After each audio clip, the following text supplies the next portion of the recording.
안녕하세요. 이야기꾼입니다.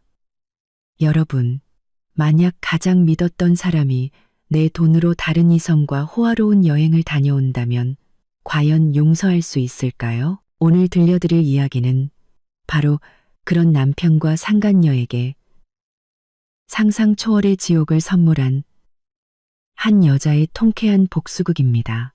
현관문 잠금 장치가 철컥하고 풀리는 소리가 들리는 순간에도 제 손에 들린 커피잔은 아주 작은 미동조차 없었습니다. 저는 그저 조용히 기다리고 있었죠. 제 남편 박준호와 그놈 품에 안긴 어린 상간녀가 달콤한 천국에서 가장 비참한 지옥으로 곤두박질 치는 순간을 말입니다. 불과 사흘 전이었어요. 저는 두 눈으로 똑똑히 봤습니다. 그 두 사람이 서로를 껴안은 채 몰디브행 비행기에 오르는 모습을요. SNS에는 남은 평생은 모두 너라는 닭살 돋는 문구와 함께 다정한 사진이 버젓이 올라왔죠. 이 집의 안주인이자 박준호의 정식 아내인 저는 마치 죽은 사람 취급을 당하면서요. 그리고 지금 그 파렴치한 한 쌍은 제 돈으로 꿀 같은 허니문을 즐기고 막 돌아온 참입니다. 아마 아직도 제 돈을 물쓰듯 쓴 쾌감에서 헤어나오지 못하고 있겠죠. 제가 그들을 위해 아주 특별한 선물을 준비했다는 건 꿈에도 모른 채 말입니다. 현관문이 거칠게 열렸습니다.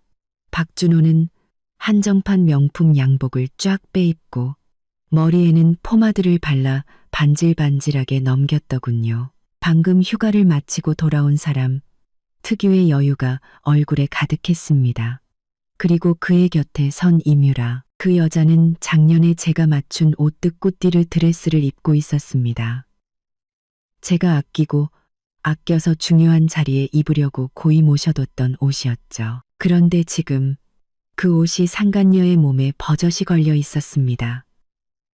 심지어 목에는 돌아가신 저희 어머니의 유품인 진주 목걸이까지 걸고서요. 여보, 우리 왔어. 박준호는 다정한 척했지만 그 눈빛에 서린 귀찮음은 숨기지 못했습니다. 이번 허니문 정말 당신 덕분이었어. 회사 유동자금을 넉넉하게 넣어준 덕분에 이렇게 즐길 수 있었네. 이뮤라는 교태를 부리며 그의 팔짱을 끼고는 보란듯이 몸을 더 밀착시켰습니다. 저를 향한 그 아이의 눈에는 노골적인 도발이 가득했죠. 언니, 몰디브 풍경이 정말 좋았어요.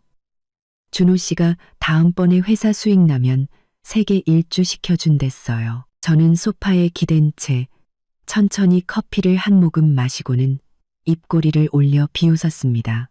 세계 일주? 아마 당장 다음 끼니를 어떻게 해결할지부터 걱정해야 할 텐데 말이죠. 바로 그때였습니다. 별장 대문이 세차게 열리더니 김 대리가 숨을 헐떡이며 뛰어들어왔습니다. 얼굴은 새하얗게 질려 있었고 이마에는 식은땀이 송골송골 맺혀 있었죠.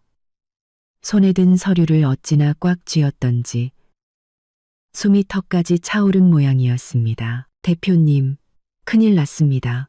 정말 큰일 났어요. 김 대리의 목소리는 공포에 질려 가늘게 떨리고 있었습니다. 그는 박준호 앞으로 달려와 거의 울부짖듯 소리쳤죠. 박준호는 미간을 찌푸리며 여유롭던 표정을 순식간에 지웠습니다. 호들갑 떨지 마. 하늘이라도 무너졌어? 나랑 유라 씨 막 돌아온 거 안 보여? 무슨 일이든 내일 얘기해. 아닙니다, 대표님. 회사에 정말 큰 문제가 생겼습니다. 김 대리는 발을 동동 구르며 손에 든 서류를 박준호의 눈앞에 내밀었습니다. 사모님께서 회사에 투자하셨던 2천억 원을 전액 회수하셨습니다. 지금 은행에서는 대출금 상환 독촉이 빗발치고 협력사들도 전부 투자를 철회했습니다. 납품업체들은 대금을 달라며 회사 앞에 진을 치고 있고요.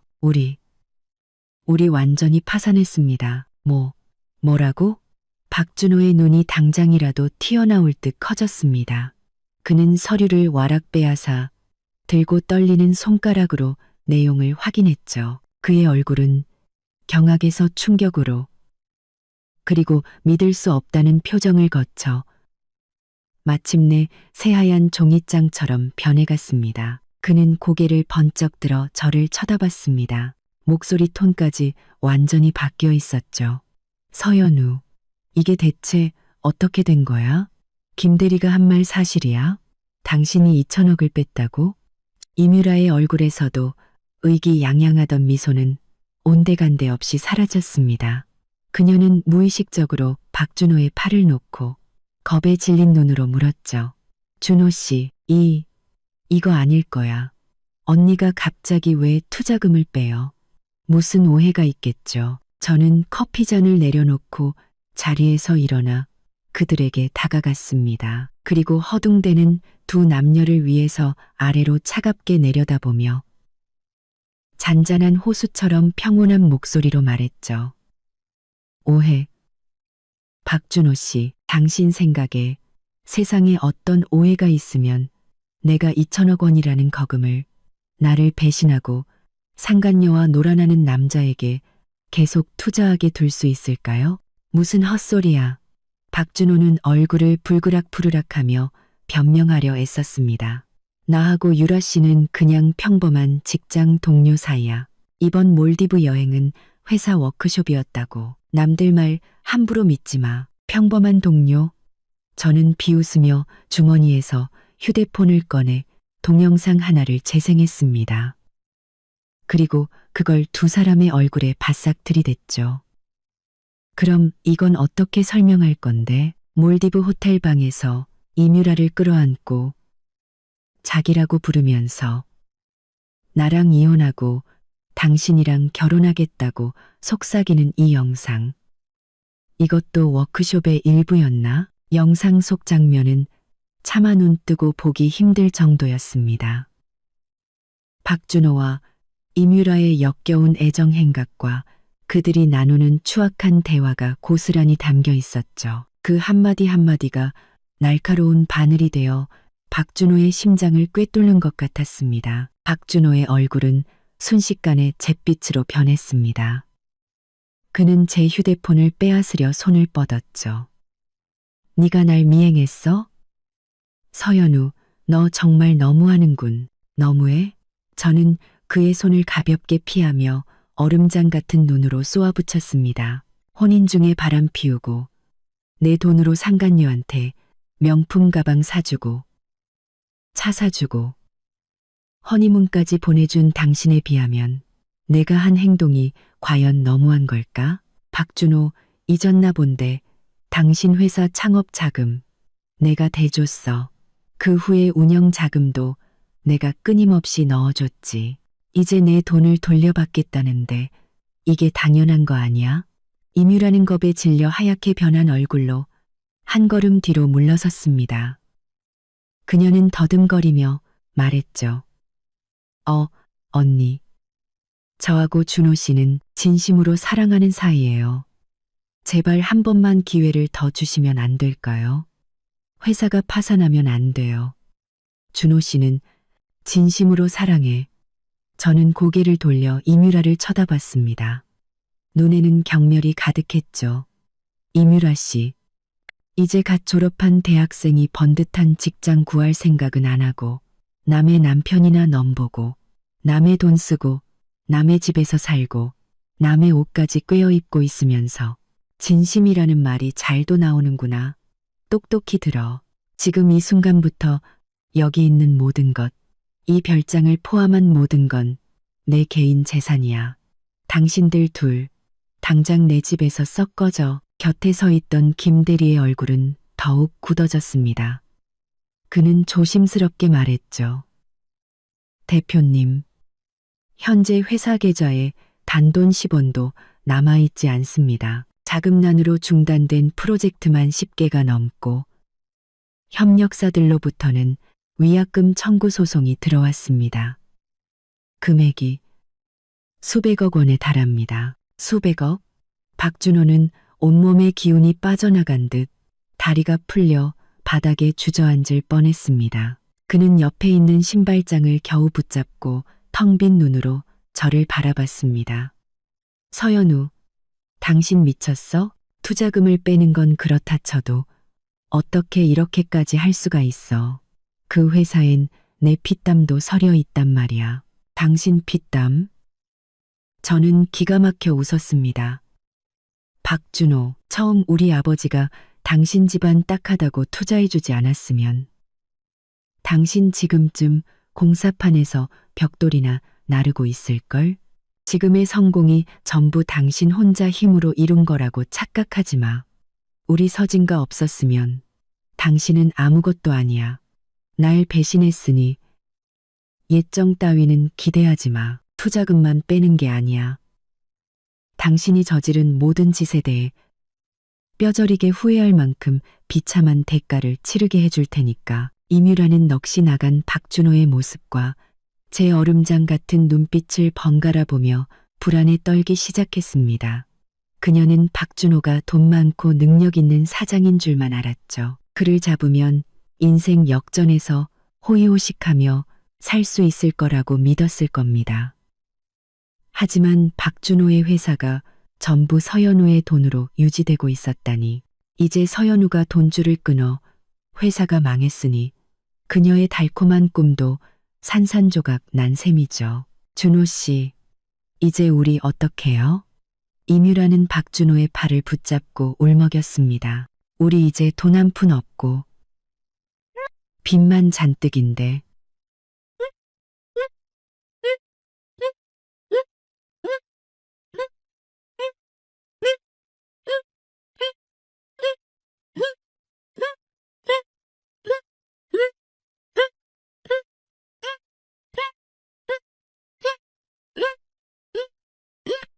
박준호는 신경질적으로 그녀의 손을 뿌리쳤습니다.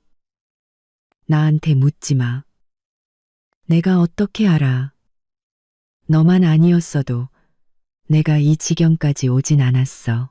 처음부터 네가 나 꼬시지만 않았어도 내가 연우 씨를 배신할 일은 없었을 거라고. 그의 호통에 이뮤라는 잠시 멍해지더니 눈시울을 붉히며 억울하다는 듯 소리쳤습니다. 분명히 당신이 먼저 나한테 접근했잖아요. 이제 와서 문제가 생기니까 다 내 탓으로 돌려요? 박준호, 당신 정말 책임감 없는 남자네요. 두 사람이 서로를 물어뜯는 꼴을 보니 속이 다 시원했습니다. 하지만 이건 시작에 불과했죠. 박준호, 이뮤라, 그리고 나를 항상 무시했던 시어머니까지 당신들이 내게 진 빚, 내가 원금의 이자까지 톡톡히 쳐서 전부 받아낼 테니까 그만. 저는 그들의 싸움을 차갑게 끊었습니다. 여긴 당신들이 있을 곳이 아니야. 당장 꺼져. 계속 버티면 경비 부를 테니까. 박준호는 고개를 번쩍 들어 저를 노려봤습니다. 그 눈에는 원망과 분노가 가득했지만 지금 자신에게는 저항할 힘이 없다는 것을 그도 잘 알고 있었죠. 그는 이를 악물고 이뮤라를 획 쏘아본 뒤 현관을 향해 돌아섰습니다. 이뮤라는 잠시 망설이며 이 호화로운 별장과 넋이 나간 박준호를 번갈아 보더니 결국 분한 표정으로 그를 따라 나섰습니다. 현관을 나설 때 그녀는 뒤를 돌아보며 악에 받친 눈으로 저를 쏘아봤습니다. 저는 비웃으며 그들의 뒷모습에 대고 소리쳤죠. 아, 맞다. 깜빡했네. 당신들 몰디브에서 쓴 돈 전부, 그리고 이뮤라 씨가 지금 입고 있는 옷, 걸치고 있는 보석들, 전부 변호사 통해서 청구할 거야. 내 돈으로 산 것들이니까 당신들이 가질 자격 없잖아. 그 말을 듣자 박준호의 걸음이 순간 멈칫하더니 몸이 휘청거렸습니다. 이뮤라의 얼굴은 더욱 새하얗게 질린 채 비틀거리며 박준호를 따라 별장을 떠났습니다. 그들의 처량한 뒷모습을 보며 저는 휴대폰을 꺼내 전화를 걸었습니다. 네, 아버지, 일은 거의 다 처리됐어요.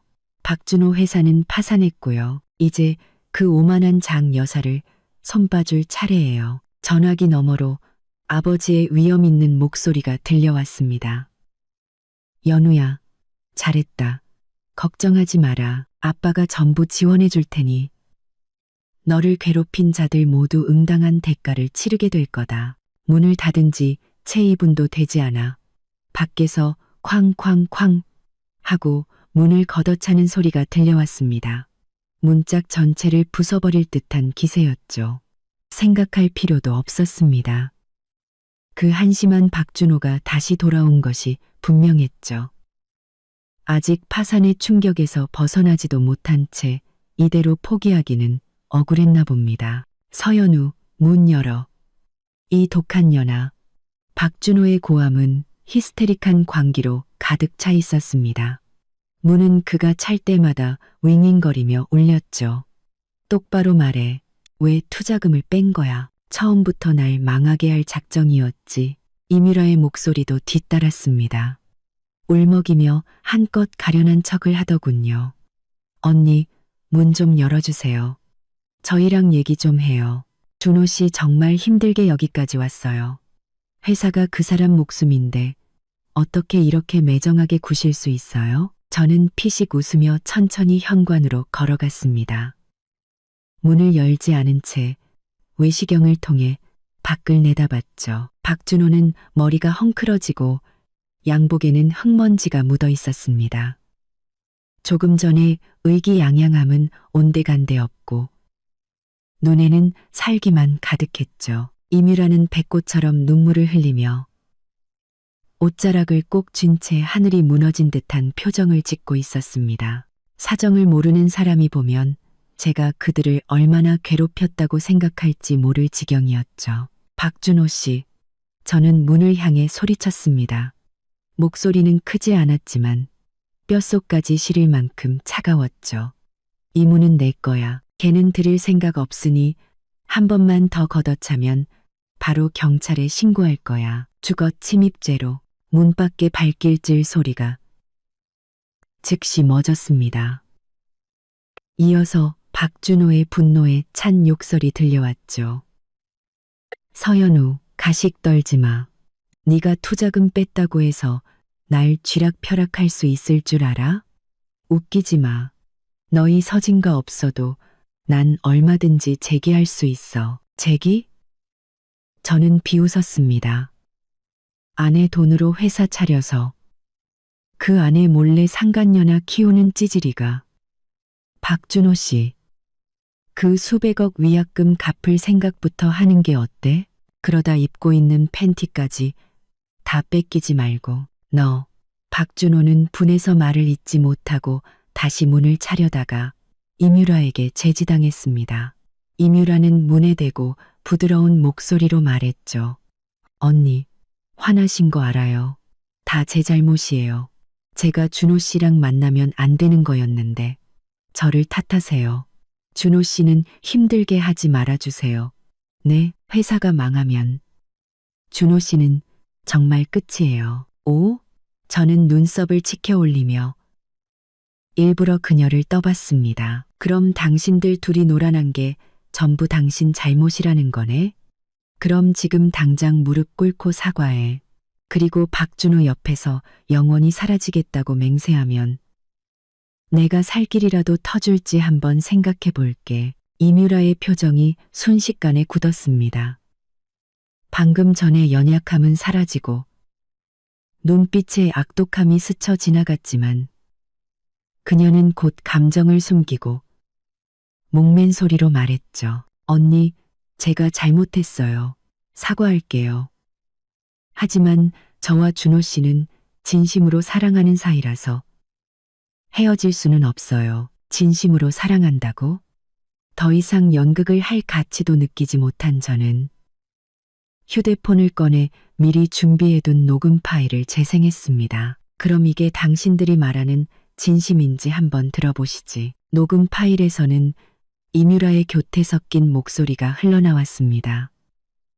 준호 오빠, 그 아줌마랑은 언제 이혼할 거예요? 박 사모님 자리에 앉아서 그 많은 돈을 쥐고 있는 거 너무 아깝잖아요. 오빠 회사 안정되면 빨리 이혼해야 해요. 그래야 내가 당당하게 오빠랑 결혼해서 그 여자 돈같이 쓸 수 있잖아요. 이어서 박준호의 목소리가 들렸죠. 자기야, 조금만 참아. 이번 허니문 다녀오자마자 이혼하자고 할게. 그 여자 나한테 푹 빠져 있으니까 분명히 동의할 거야. 그때가 되면 회사 돈은 전부 우리 거고 내가 세상에서 제일 큰 다이아 반지, 제일 좋은 집 사줄게. 평생 호강시켜줄게. 연우 씨 부모님도 쫓아낸다고 했잖아요. 늙은이들이 거슬린다고, 서진가 재산 쥐고 안 놓는다고. 이뮤라의 목소리는 의기양양했습니다. 준호 오빠, 꼭 약속 지켜야 해요. 걱정 마. 내가 서진가의 자원을 완전히 장악하면 그 늙은이들쯤이야 우리 마음대로 주무를 수 있지. 녹음이 끝나자 문 밖은 죽은 듯이 고요해졌습니다. 저는 박준호와 이뮤라가 지금 얼마나 당혹스럽고 공포스러울지 상상할 수 있었죠. 한참 후에야 박준호가 정신을 차리고 소리쳤습니다. 서연우, 네가 감히 녹음을 해? 정말 비열하구나. 비열해. 저는 냉소했습니다. 당신들 둘이 내 등 뒤에서 날 속이고 우리 부모님까지 속이려 했던 것에 비하면 내 방법은 신사적인 수준이지. 박준호, 이뮤라. 내가 정말 당신들한테 속아 넘어간 바보인 줄 알았어?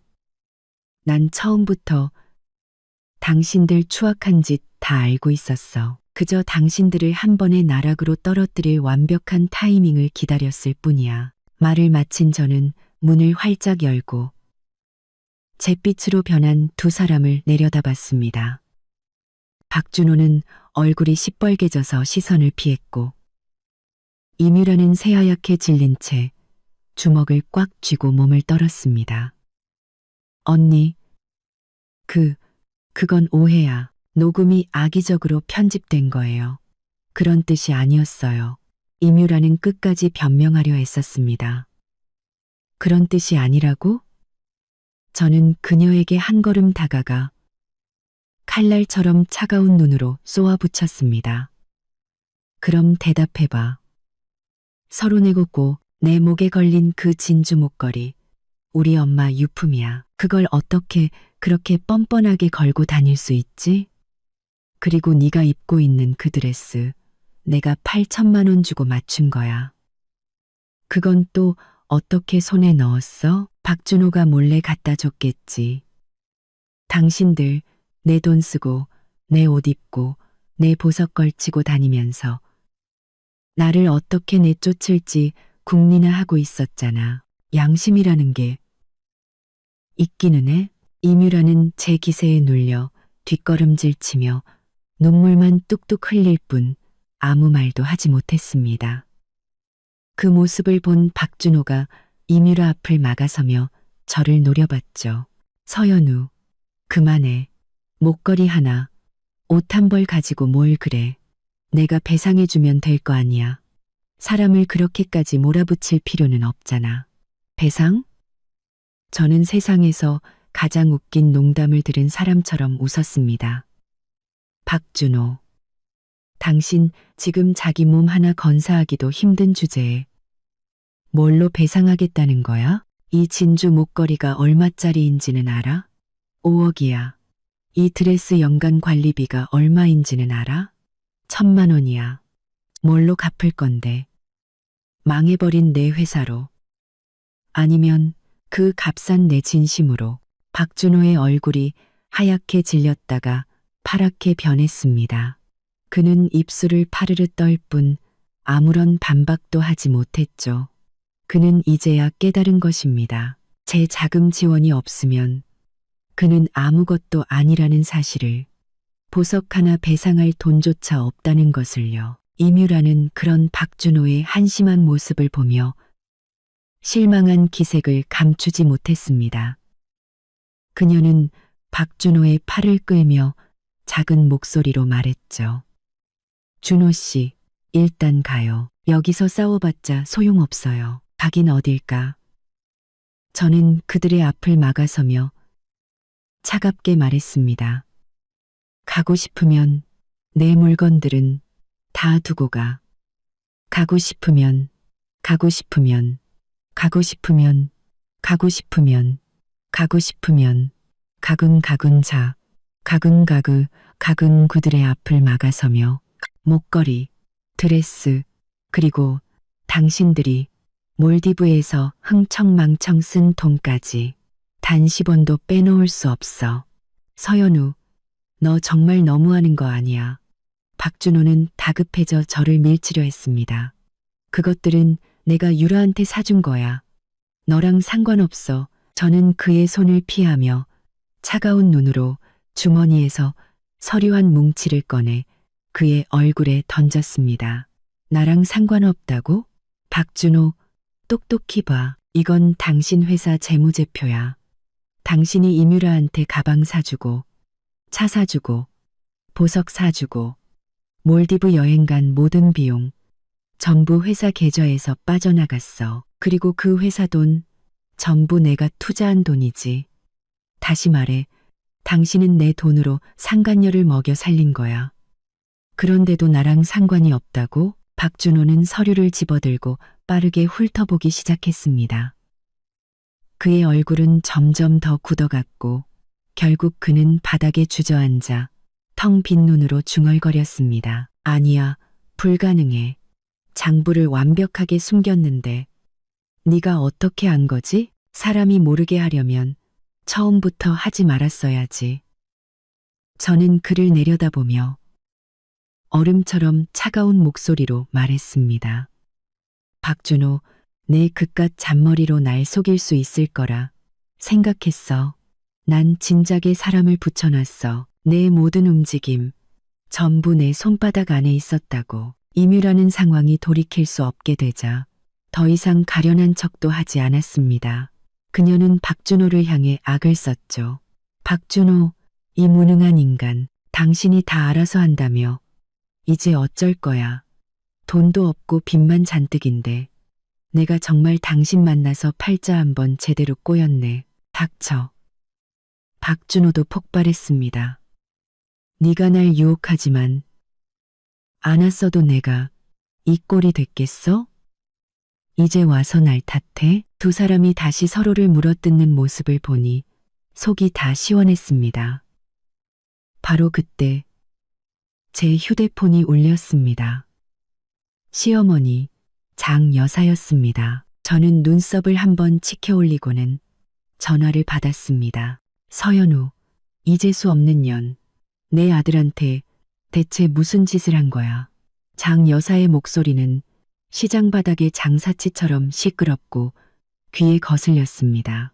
내 아들이 방금 전화해서 회사가 망하고 수백억 빚까지 졌다고 하더라. 이게 다 내년 짓이지? 당장 돈 돌려놔. 안 그러면 가만 안 둬. 저는 피식 웃으며 전화기에 대고 말했습니다. 장 여사님, 아드님이 바람 피우고 제 돈으로 상간녀 먹여 살릴 땐 못 본 척 하시더니 이제 회사가 망하니까 제 생각이 나셨나 보죠? 돈은 없습니다. 정 받고 싶으면 그 귀한 아드님더러 직접 와서 달라고 하세요. 저는 그대로 전화를 끊어버렸습니다. 그리고 여전히 싸우고 있는 박준호와 이뮤라를 보며 비웃었죠. 그리고 여전히 싸우고 있는 박준호와 이뮤라를 보며 두 분 계속 싸우세요. 전 이만 실례하겠습니다. 저는 몸을 돌려 집 안으로 들어가려 했습니다. 전 이만 실례하겠습니다. 서연우, 못 가. 박준호가 갑자기 바닥에서 일어나 제 앞을 막아섰습니다. 내 돈 돌려줘. 그 회사는 내 거야. 당신 회사라고? 저는 눈빛을 차갑게 바꾸며 현관을 향해 소리쳤습니다. 경비원, 경비원, 당신 회사라고. 정비원, 경비원. 곧이어 건장한 경비원 2명이 달려와 공손하게 물었습니다. 사모님, 무슨 일이십니까? 이 두 사람 당장 밖으로 던져버려요. 저는 박준호와 이뮤라를 가리키며 얼음장 같은 목소리로 명령했습니다. 그리고 다시는 이 별장 근처에 얼씬도 못하게 해. 만약 또 나타나면 다리를 부러뜨려도 좋으니까. 알겠습니다. 사모님. 경비원들은 즉시 박준호와 이뮤라의 양팔을 붙잡았습니다. 서연우, 이거 놔. 너랑 끝까지 갈 거야. 박준호는 미친 듯이 발버둥치며 소리쳤습니다. 이뮤라도 겁에 질려 비명을 질렀죠. 놔요. 저한테 손대지 마세요. 전 아무 잘못 없어요. 하지만 그들이 경비원들을 당해낼 리 없었죠. 두 사람은 순식간에 별장 밖 잔디밭으로 질질 끌려나가 내동댕이 쳐졌습니다. 저는 현관에 서서 그 꼴을 차갑게 내려다봤습니다. 박준호, 이뮤라. 이건 시작일 뿐이야. 당신들이 내게 진 빚, 내가 하나하나 전부 받아낼 테니까. 뼈저리게 후회할 만큼 비참한 대가를 치르게 될 거야. 저는 쾅 소리가 나게 문을 닫아 그들의 울부짖음과 저주를 차단했습니다. 문을 닫자마자 휴대폰이 다시 울렸습니다. 이번에는 아버지의 비서였습니다. 아가씨, 장 여사가 시골에서 출발했다고 합니다. 아마 내일 정오쯤 서울에 도착할 것 같습니다. 미리 준비해 두시겠습니까? 준비? 저는 냉소했습니다. 아니, 필요 없어. 이번엔 또 무슨 난리를 피울지 한번 봐야지. 별장에서 기다린다고 전해. 오고 싶으면 얼마든지 오라고. 다음 날 별장 초인종이 마치 저승사자처럼 쉬지 않고 울려댔습니다. 귀가 아플 지경이었죠. 물어보나 마나 그 대단하신 장 여사가 도착한 것이 분명했습니다. 저는 소파에 기댄 채 움직이지 않고 인터폰에 대고 차갑게 명령했습니다. 들여보내. 문이 열리자마자 장 여사는 검은 회오리 바람처럼 안으로 돌진해 들어왔습니다. 부스스한 파마머리에 구겨진 꽃무늬 셔츠를 입고 있었죠. 손에는 왼천 가방을 들고 있었는데 들어오자마자 그걸 바닥에 내동댕이 쳤습니다. 퍽하는 소리와 함께 안에 있던 사과와 귤이 사방으로 굴러다녔죠. 서연우, 이 천하의 몹쓸 년. 장 여사의 고함은 집 천장을 무너뜨릴 기세였습니다. 그녀는 제 코앞까지 다가와 손가락질하며 펄펄 뛰었습니다. 내 아들이 너한테 뭘 잘못했는데 이렇게까지 해. 멀쩡한 회사를 하루아침에 망하게 하고 수백억 빚까지 지게 만들어? 아주 우리 박씨 집안대를 끊으려고 작정을 했구나. 그녀는 욕을 하며 제게 달려들었습니다. 저를 갈기갈기 찢어버릴 기세였죠. 경비원들이 급히 그녀를 막아섰지만 그녀는 발버둥치며 침을 튀겼습니다. 이거 놔. 저 독한 년이랑 끝장을 볼 테다. 내 아들한테 무슨 일이라도 생기면 너랑 나랑 같이 죽는 거야. 저는 천천히 차를 한 모금 마시고 그녀를 쳐다봤습니다. 눈빛은 얼음처럼 차가웠죠. 장 여사님, 소리부터 지르지 마시고 아드님이 무슨 짓을 했는지 정말 모르시는 건가요? 내 아들이 뭘 어쨌는데. 장 여사는 목에 핏대를 세우며 당당하게 소리쳤습니다. 내 아들은 성실하고 가정에 충실한 애야. 너 같은 재수없는 년만 아니었으면 이런 일도 없었어. 분명히 네가 받겠단 놈이 생겨서 재산 빼돌리려고 내 아들 회사를 망하게 한 거지? 딴 놈이 생겼다고? 저는 기가 막혀 웃으며 테이블 서랍에서 사진 한 뭉치를 꺼내 그녀 앞에 던졌습니다. 직접 보세요. 당신 아들이랑 이뮤라가 몰디브에서 껴안고 입 맞추고 아주 난리도 아니네요. 이게 가정에 충실한 겁니까? 당신 아들. 내 등 뒤에서 바람 피우고 내 돈으로 상간녀한테 명품 가방 사주고 허니문까지 보냈어요. 이게 성실한 거고요. 바닥에 흩어진 사진에는 온통 박준호와 이뮤라의 다정한 모습이 담겨 있었습니다. 해변에서 허리를 감싸고 키스하는 사진, 호텔 침대에서 서로를 껴안고 잠든 사진, 모든 사진이 눈을 찌를 듯 선명했죠. 장 여사는 사진을 보고 얼굴색이 변했지만 곧에서 태연한 척했습니다. 이건 오해야. 네가 합성한 거겠지. 내 아들은 그런 애가 아니야. 오해?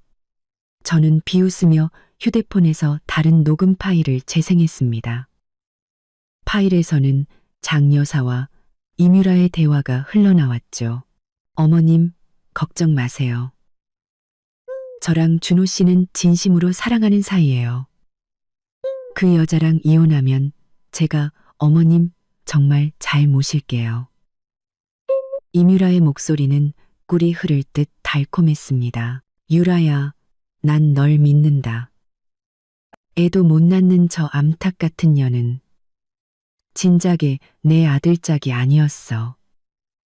돈 좀 있는 거 말고는 볼 게 하나도 없지. 네가 시집 오면 준호 시켜서 서진과 재산 전부 내 앞으로 돌려놓게 할게. 그때 되면 우리 모녀 맛있는 거 먹고 신나게 살자. 장 여사의 목소리는 아첨과 경멸로 가득 차 있었습니다. 감사해요, 어머님. 정말 좋으세요. 아, 맞다, 어머님. 서연우 씨가 가진 진주 목걸이, 그거 정말 예쁘던데 제가 마음에 들어서요. 저한테 달라고 한번 말씀해 주시면 안 될까요? 그까짓 게 뭐라고. 어머님한테 맡겨. 그 목걸이 그년한테 있어봤자 낭비지. 너처럼 예쁜 애가 해야 어울리지. 녹음이 끝나자 장 여사의 얼굴이 새하얗게 질렸습니다. 그녀는 더 이상 저를 똑바로 쳐다보지 못했죠. 그녀는 자신과 이뮤라의 대화가 녹음되었을 거라고는 상상도 못했을 겁니다. 이제 이것도 오해라고 하시겠어요? 저는 자리에서 일어나 그녀에게 한 걸음씩 다가갔습니다. 목소리는 얼음장처럼 차가웠죠. 장 여사님, 양심의 손을 얹고 말해보세요. 제가 박씨 집안에 시집와서 3년 동안 당신한테 어떻게 했습니까? 당신 아파서 입원했을 때 누가 밤낮으로 간호했죠? 옥 팔찌가 갖고 싶다고 하셨을 때 누가 8천만 원을 들여 사드렸습니까? 당신 아들 창업할 때 누가 시집 올 때 가져온 돈 전부 털고 우리 아버지께 빌어서까지 투자하게 만들었죠? 그런데 당신은 저한테 어떻게 했습니까? 저는 점점 격앙되어 목소리를 높였습니다.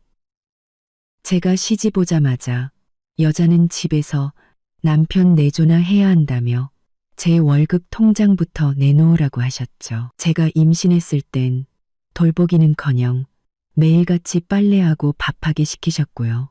한겨울에 찬물로 설거지하게 만들다가 제가 넘어져서 아이를 잃었을 때 당신은 위로 한마디 없이 애 하나 간수 못하는 쓸모없는 년이라고 욕을 퍼부었죠. 그리고 당신 제 명품 가방이랑 보석들 몰래 빼돌려서 이뮤라한테 갖다 바친 거 내가 모를 줄 알았어요? 제 한정판 향수들 싸구려 병에 덜어서 쓰고 제가 맞춘 옷들 멋대로 수선해서 당신 시골 친척들한테 입혔잖아요. 장 여사님, 당신은 탐욕스럽고 인색하고 은혜도 모르는 사람이에요. 당신 아들이 이 꼴이 된 건 전부 당신이 그렇게 가르친 덕분이라고요. 제 말 한마디 한마디가 비수가 되어 장 여사의 심장에 박혔습니다.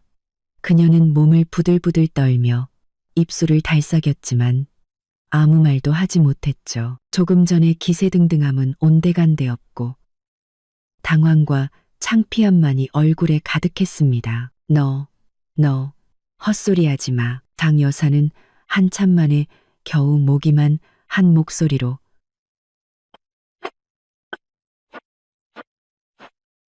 한마디 쥐어짰습니다.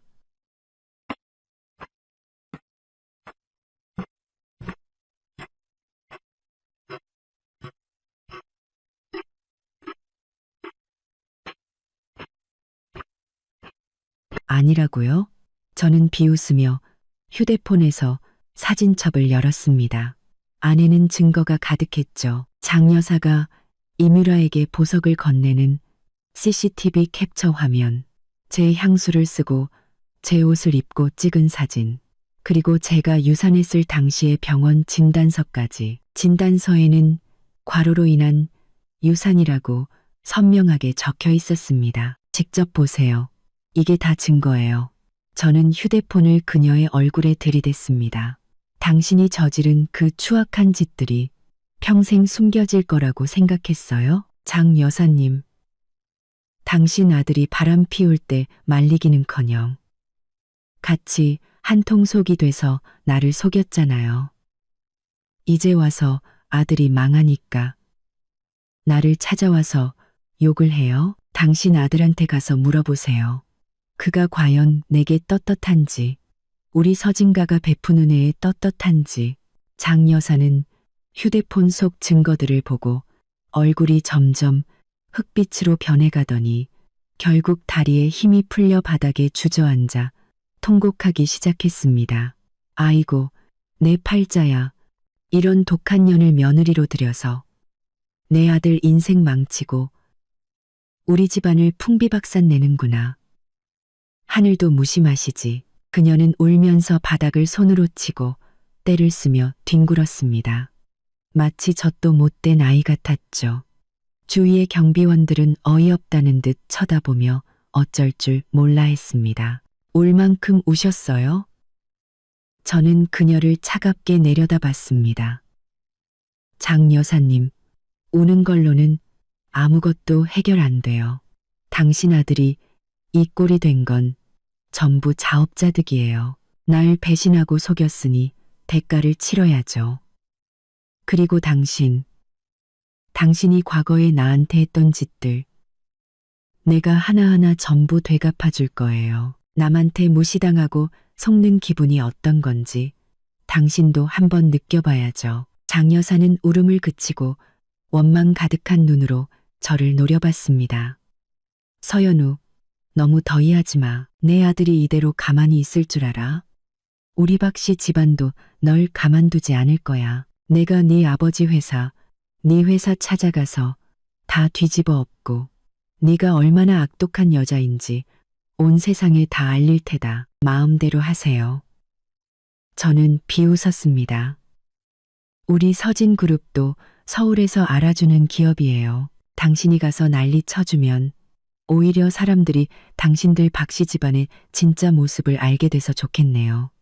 아들은 바람 피우고 어머니는 덩달아 행패 부리고 정말 멋진 그림이겠어요. 그때 가면 창피한 건 내가 아니라 바로 당신들 박씨 집안일 겁니다. 그리고 저는 덧붙였습니다.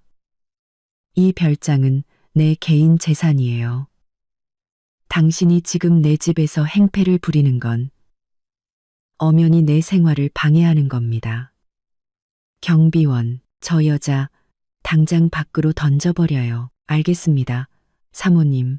경비원들이 즉시 바닥에 주저앉은 장 여사를 일으켜 세웠습니다. 서연우, 이 독한 년. 너랑 나랑 같이 죽자. 이거 놔. 안 갈 거야. 장 여사는 미친 듯이 발버둥 치며 소리쳤지만 경비원들을 당해낼 수는 없었죠. 그녀는 순식간에 별장 밖 잔디밭으로 끌려나가 내동댕이 쳐졌고 바닥에 엎드려서도 계속해서 욕을 퍼부었습니다. 그 목소리는 점점 멀어져 갔습니다. 저는 창가로 가 장 여사가 흙먼지를 털며 일어나더니 욕을 중얼거리며 떠나는 모습을 지켜봤습니다. 제 입가에는 비웃음이 걸려 있었죠. 속이 후련했습니다. 과거에는 박준호의 체면을 생각해 장 여사의 구박을 참고 또 참았지만 돌아온 것은 배신과 기만뿐이었습니다. 이제 더는 참을 이유가 없었죠. 바로 그때 제 휴대폰이 울렸습니다. 박준호였습니다. 저는 눈썹을 한번 치켜 올리고 전화를 받았습니다. 서연우, 우리 엄마한테 무슨 짓을 한 거야? 박준호의 목소리에는 분노와 걱정이 뒤섞여 있었습니다. 엄마가 전화해서 당신이 자기를 쫓아내고 욕했다고 하던데. 서연우, 너 정말 너무하는군. 너무해. 저는 냉소했습니다. 박준호, 당신 어머니가 우리 집에 와서 행패 부리고 나한테 독한 년이라고 욕할 땐 가만히 있더니 이제 와서 나를 비난해. 누가 결혼을 배신했는지, 누가 내 돈으로 상간녀를 먹여 살렸는지, 누가 당신 어머니가 나를 구박하도록 방치했는지 벌써 잊었어? 박준호는 제 말에 할 말을 잃었습니다. 한참 후에야 겨우 입을 열었죠. 그래도 우리 엄마야. 당신이 그렇게 대하면 안 되지. 서연우, 당장 돈 돌려주고 우리 엄마한테 사과해. 안 그러면 뭐?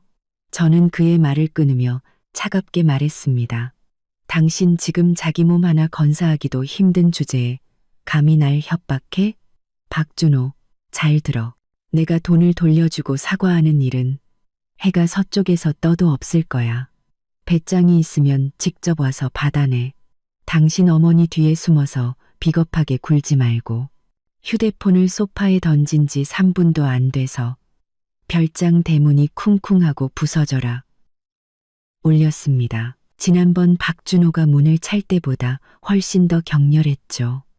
마치 문짝을 뜯어서 땔감으로 쓰려는 기세였습니다. 뻔했죠. 저한테 전화가 끊기고 화가 머리끝까지 난 박준호가 달려온 것이 분명했습니다. 서연우, 문 열어. 열라고. 박준호의 고함은 찢어질 듯했고 이뮤라의 목소리도 섞여 있었습니다. 언니, 피하지만 말고 얘기 좀 해요. 재산 문제는 확실히 해야죠. 저는 천천히 현관으로 걸어가 외시경으로 밖을 내다봤습니다. 박준호는 머리가 헝클어지고 양복 단추가 풀어헤쳐진 채 눈은 시뻘겋게 충혈되어 있었습니다. 이뮤라는 그 옆에서 눈물 자국이 남은 얼굴로 집안의 값비싼 물건들을 탐욕스러운 눈으로 훔쳐보고 있었죠. 재산 문제? 저는 문에 대고 비웃으며 소리쳤습니다. 박준호, 당신이 무슨 자격으로 나랑 재산 얘기를 해? 당신이 우리 서진가에 대릴 사위로 들어온 건 잊었어? 근제, 재산 문제, 재산 문제, 재산 문제, 재산 문제, 재산, 이 집에 있는 모든 게 누구 건지도 잊었냐고. 문 밖에 소음이 잠시 멎더니 박준호의 분노에 찬 목소리가 들려왔습니다. 서연우, 대릴사위 얘기는 꺼내지도 마. 나도 체면이 있는 사람이야. 체면이 있는 사람이야. 3년 동안 내가 회사를 위해 얼마나 피땀 흘려 일했는데 공로는 없어도 고생은 했어. 이 별장, 차, 회사 지분까지 전부 내 몫이 반은 있어야 해. 당장 문 열고 내 목 내놔. 안 그러면 경찰 부를 거야. 경찰. 저는 피식 웃으며 문을 활짝 열었습니다. 그리고 팔짱을 낀 채 그들을 쳐다봤죠. 좋아. 지금 당장 불러. 경찰 불러서 한번 따져보자고. 바람 피운 남편이 아내의 결혼 전 재산을 나눠 가질 자격이 있는지. 박준호는 제 말에 입이 막힌 듯 얼굴이 돼지 간처럼 붉어졌습니다. 그는 한 걸음 다가와 집안을 가리키며 소리쳤습니다. 무슨 결혼 전 재산이야. 결혼한 지 3년이나 지났으니 이건 전부 부부 공동 재산이야. 이 별장 절반은 내 거고 차고에 있는 내 스포츠카도 내 거야. 회사 지분도 최소 30%는 내가 가져야겠어. 이뮤라도 옆에서 거들었습니다. 한껏 이성적인 척하면서 말이죠. 언니, 준호 씨 말이 맞아요. 부부 사이에 이렇게까지 할 필요는 없잖아요. 준호 씨가 회사를 위해 얼마나 고생했는데요. 재산 좀 나눠 갖는 게 당연하죠. 저희 좀 불쌍하게 여겨서 살 길이라도 열어주세요. 불쌍하게 여겨달라고?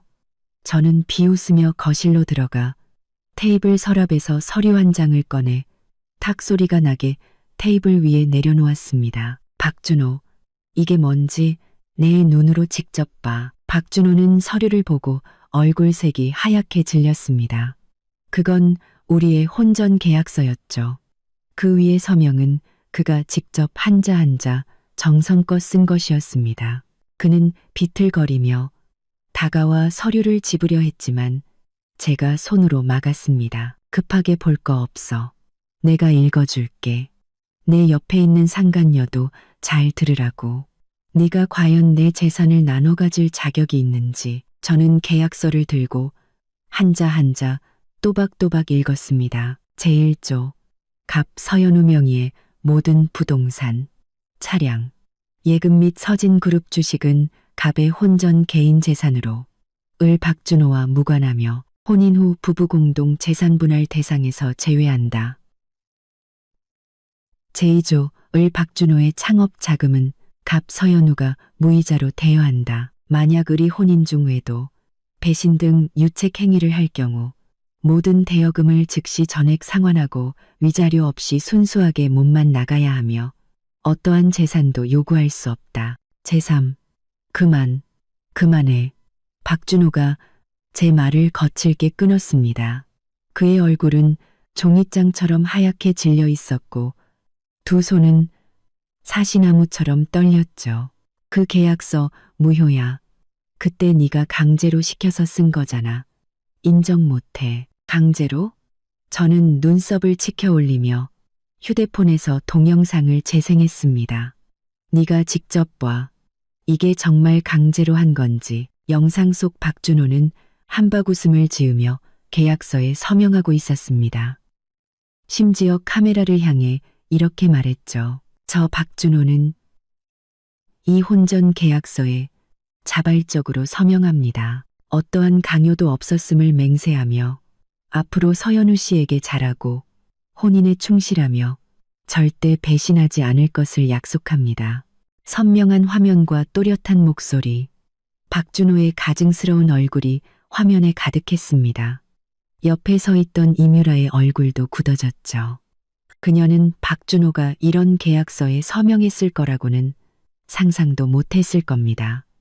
그 말은 즉 그녀는 한 푼도 건질 수 없다는 뜻이었으니까요. 박준호, 이제 할 말 있어? 저는 영상을 끄고 계약서를 그의 앞에 던졌습니다. 당신은 바람을 피웠고 내가 빌려준 돈으로 상간녀를 먹여 살렸어. 계약서 제2조를 명백히 위반한 거지. 당신은 빈손으로 쫓겨나야 할 뿐만 아니라 창업 자금으로 빌려갔던 2천억 원, 원금의 이자까지 쳐서 전부 갚아야 해. 2천억, 원금의 이자까지? 박준호는 온몸의 기운이 빠져나간 듯 소파에 주저앉았습니다. 그의 눈은 초점을 잃었죠. 나 이제 회사도 망하고 수백억 위약금까지 물어야 하는데 갚을 돈이 어디 있어. 서연우, 제발 이러지 마. 우리 부부였잖아. 한 번만 봐주면 안 돼? 봐달라고? 저는 그가 이뮤라와 놀아나던 모습, 내 돈을 흥청망청 쓰던 모습, 그리고 내가 잃어버린 아이를 떠올렸습니다. 마음속에서 증오가 들끓었죠. 박준호, 날 배신할 땐 봐달라는 생각 안 했어? 내 돈으로 이뮤라한테 5억짜리 다이아 반지 사주고 몰디브 가서 호의호식할 땐 내 생각 안 했냐고. 당신 어머니가 날 구박해서 유산하게 만들었을 때 당신은 부부의 정을 생각이나 했어? 이제 와서 망하고 돈 없으니까 부부의 정을 들먹여? 너무 늦었어. 저는 그를 내려다보며 뼛속까지 시릴 만큼 차가운 목소리로 말했습니다. 그 2천억 반드시 갚아야 해. 지금 돈이 없어도 변호사 시켜서 소송 걸 거야. 내 명의의 모든 재산을 동결하고 지금 네가 입고 있는 옷, 차고 있는 시계까지 전부 내 돈으로 산 거니까 하나도 빠짐없이 다 회수할 거야. 그 말을 들은 이뮤라는 무의식적으로 한 걸음 뒤로 물러서며 자신의 명품 가방을 꽉 끌어안았습니다. 그 가방도 박준호가 회사 돈으로 사준 수백만 원짜리였죠. 그녀는 이제야 깨달은 것입니다. 자신이 아무런 이득도 얻지 못할 뿐만 아니라 그동안 받았던 것들까지 전부 토해내야 할지도 모른다는 사실을요. 서연우 씨, 너무 잔인해요. 이뮤라가 이를 악물고 소리쳤습니다. 준호 씨는 당신을 진심으로 사랑했어요. 어떻게 그럴 수가 있어요. 설령 바람을 피웠다 해도 그건 한순간의 실수일 뿐이잖아요. 한 번만 용서해주면 안 돼요? 진심으로 사랑했다고?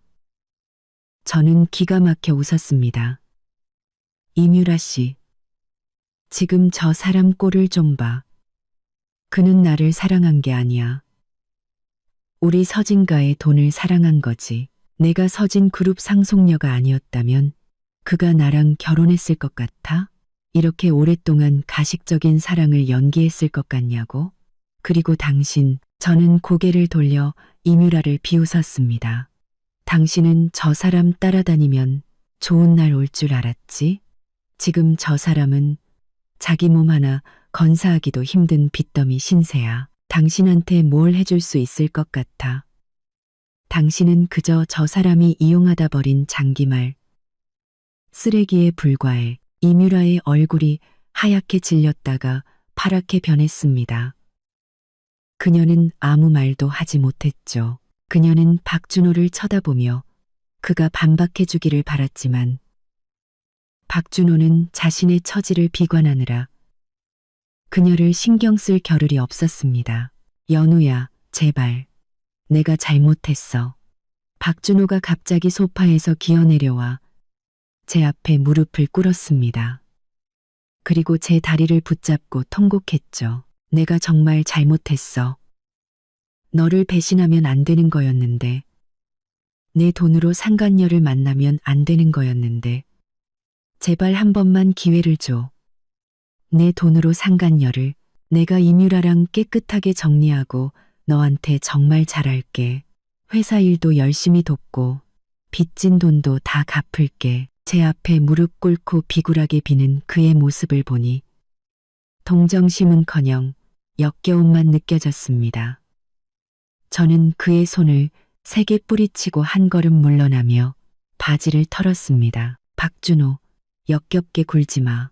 네가 날 배신하기로 마음먹었을 때 이런 결말을 예상했어야지. 용서해달라고?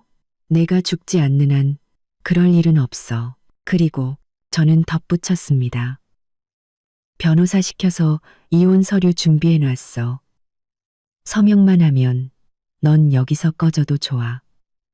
만약 서명 안 하면 바로 법원에 소송 걸 거야. 그때 가면 넌 빈손으로 쫓겨나는 건 물론이고 온 세상 사람들이 네가 얼마나 한심한 유책 배우자인지 다 알게 될 거야. 박준호는 바닥에 엎드린 채 제 차가운 눈빛을 보고는 더 이상 용서받을 수 없다는 것을 깨달았습니다. 그의 눈빛은 애원에서 절망으로 그리고 마침내 원망으로 바뀌었죠.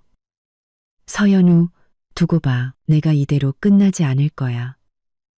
내가 빈손으로 쫓겨나더라도 너도 편하게 살게 두지 않겠어. 오?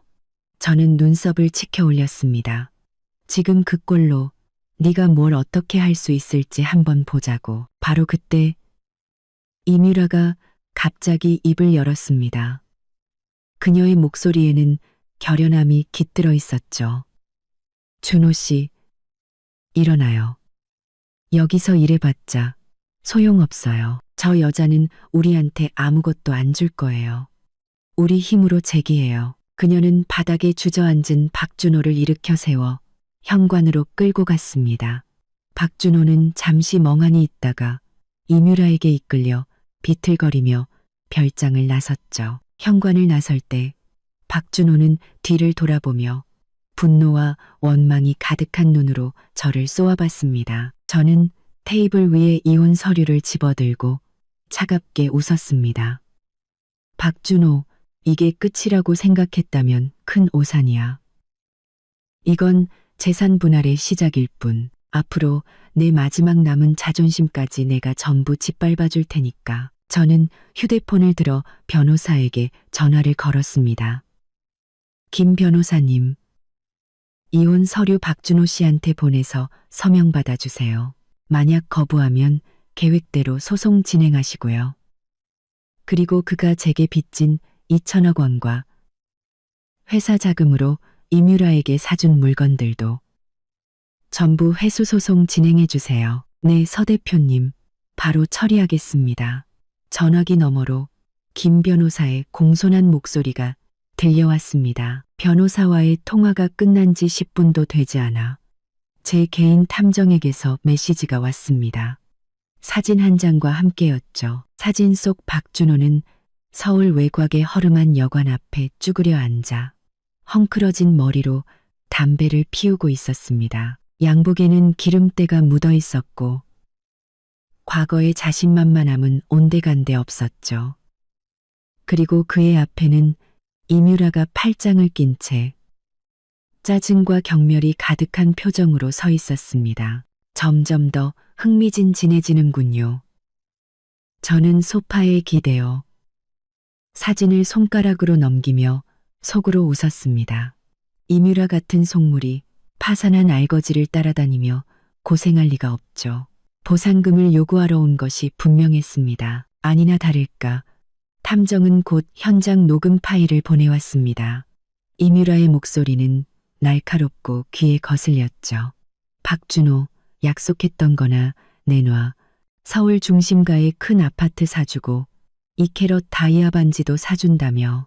근데 지금 이게 뭐야. 당신은 파산했고 내 집이랑 반지는 어쩔 건데. 박준호의 목소리는 지치고 힘이 없었습니다. 유라야, 조금만 기다려줘. 나 지금 정말 돈이 없어. 조금만 숨 돌리면 꼭 사줄게. 2배로 보상해줄게. 곧쓸게. 기다려? 내가 뭘 믿고 기다려. 이뮤라는 비웃었습니다. 날 꼬실 땐 자기가 큰 사장이라며 자기만 믿으면 평생 호강시켜준다며. 근데 결과가 뭐야? 당신 따라다니다가 이득은커녕 서연우 그 여자한테 모욕이나 당하고 이제 당신은 파산했는데 내가 왜 당신 따라서 굶어야 하는데? 내가 일단 취직이라도 해서 버텨보자고 했잖아. 박준호의 목소리에도 화가 섞여 있었습니다. 우리 지금 힘든 시기니까 서로 의지해야지. 돈만 찾을 때가 아니라고. 의지. 이뮤라는 세상에서 가장 웃긴 농담을 들은 것처럼 웃었습니다. 박준호, 나한테 그런 소리 하지 마. 내가 당신 만난 건 당신 돈 때문이었어. 이제 돈 없으면 당신은 그냥 쓸모없는 놈이야. 내가 왜 당신을 도와? 똑똑히 들어. 오늘 확실히 해. 위자료로 2억 원을 주든가 아니면 당신 몸에 있는 비싼 것들 다 내놓든가 해. 안 그러면 내가 당신 회사 앞에 가서 당신이 얼마나 추악한 사기꾼인지 다 불어버릴 테니까. 저는 그 대화를 듣고 웃음이 터져 나왔습니다. 이뮤라는 자신의 탐욕을 조금도 숨기지 않았죠. 그렇게 사랑을 속삭이더니 이제 와서는 일말의 미련도 없이 등을 돌리는군요. 2억? 나 지금 2만 원도 없어. 박준호가 소리쳤습니다. 이뮤라, 너 정말 너무하는 거 아니야. 내가 너한테 사준 가방, 차, 보석만 합쳐도 수억 원은 될 텐데 아직도 만족을 못해? 수억? 이뮤라는 비웃었습니다. 그것들 이미 똥값 됐어. 네가 사준 스포츠카는 중고였고 그 명품 가방은 짝퉁이었잖아. 그리고 네가 준 보석들도 대부분 가짜였어. 박준호, 넌 그냥 사기꾼이야. 돈도 없으면서 서연우 그 여자 돈으로 있는 척이나 하고 이제 그 여자가 돈줄 끊으니까 본색이 드러나는 거지. 헛소리 마. 박준호는 분노로 몸을 떨었습니다. 내가 사준 거 다 진품이었어. 네가 뭘 몰라서 그래. 진품? 그럼 영수증이라도 가져와 봐. 이뮤라는 그를 몰아붙였습니다. 못 가져오겠지. 박준호, 똑똑히 들어.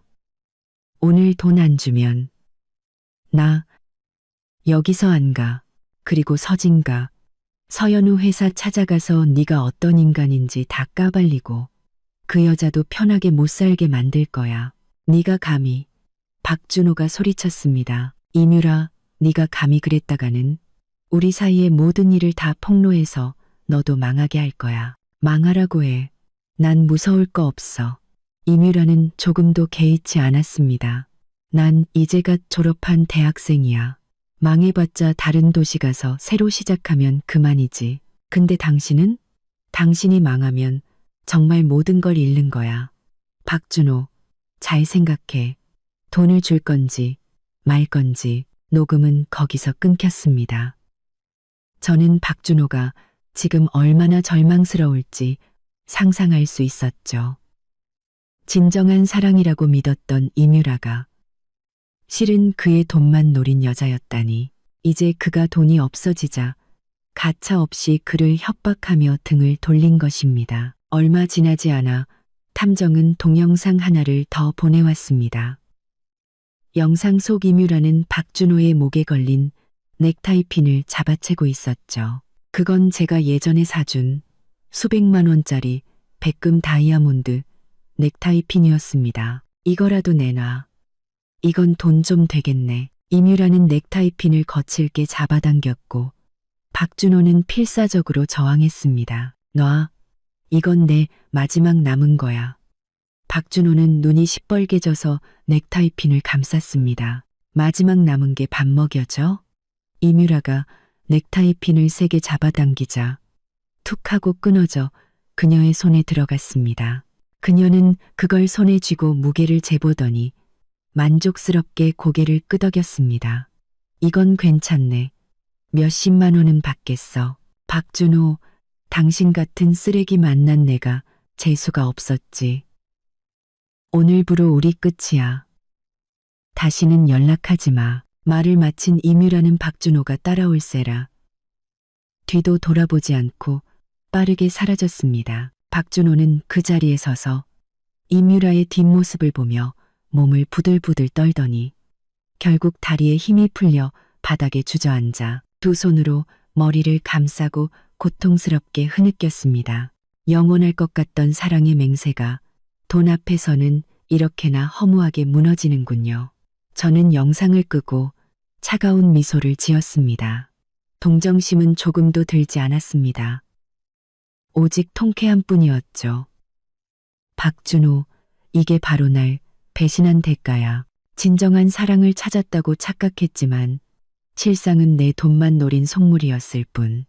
이제 넌 모든 걸 잃었고 그건 전부 네가 자초한 일이야. 바로 그때 제 휴대폰이 울렸습니다. 장 여사였습니다.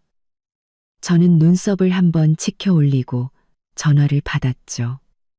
서연우, 이 재앙 덩어리야. 장 여사의 목소리는 이전보다 더욱 날카롭고 악에 받쳐 있었습니다. 내 아들이 방금 전화했는데 이뮤라 그년이 내 아들 마지막 남은 것까지 다 뜯어가고 헤어졌다더라. 이게 다 너 때문이야. 네가 투자금만 안 뺐어도 내 아들이 파산할 일도 저런 년한테 버림받을 일도 없었어. 당장 돈 돌려놔. 안 그러면 내가 내 회사 앞에 가서 목을 매달아 버릴 테다. 목을 매달라고요? 저는 비웃었습니다. 장 여사님, 마음대로 하세요. 우리 회사 앞에는 CCTV가 24시간 돌아가요. 정말 목이라도 매달았다가는 제가 경찰에 신고해서 업무 방해죄로 고소할 겁니다. 그때 가면 아드님 구하기는커녕 당신까지 감옥에 가게 될 테니 박씨 집안 체면이 아주 볼만하겠네요. 너, 이 독한 년. 장 여사는 분해서 말을 잇지 못하다가 한참 후에야 소리쳤습니다. 난 몰라. 무조건 내 아들한테 돈 돌려놔. 내 아들은 너 때문에 망한 거야. 내가 망하게 했다고요? 저는 기가 막혀 웃었습니다. 스스로 바람 피우고 내 돈으로 상간녀 먹여 살리다가 이 꼴이 된 거죠. 장 여사님, 정말 아들을 위한다면 당장 일자리라도 구해서 빚 갚을 생각이나 하라고 하세요. 저한테 전화해서 행패 부릴 시간이 없으실 텐데요. 일자리? 내 아들은 사장이야. 어떻게 남 밑에서 일을 해? 장 여사는 어이없다는 듯 말했습니다. 서연우, 똑똑히 들어. 돈 안 돌려주면 내가 매일 네 집 앞에 가서 죽치고 앉아 있을 거야.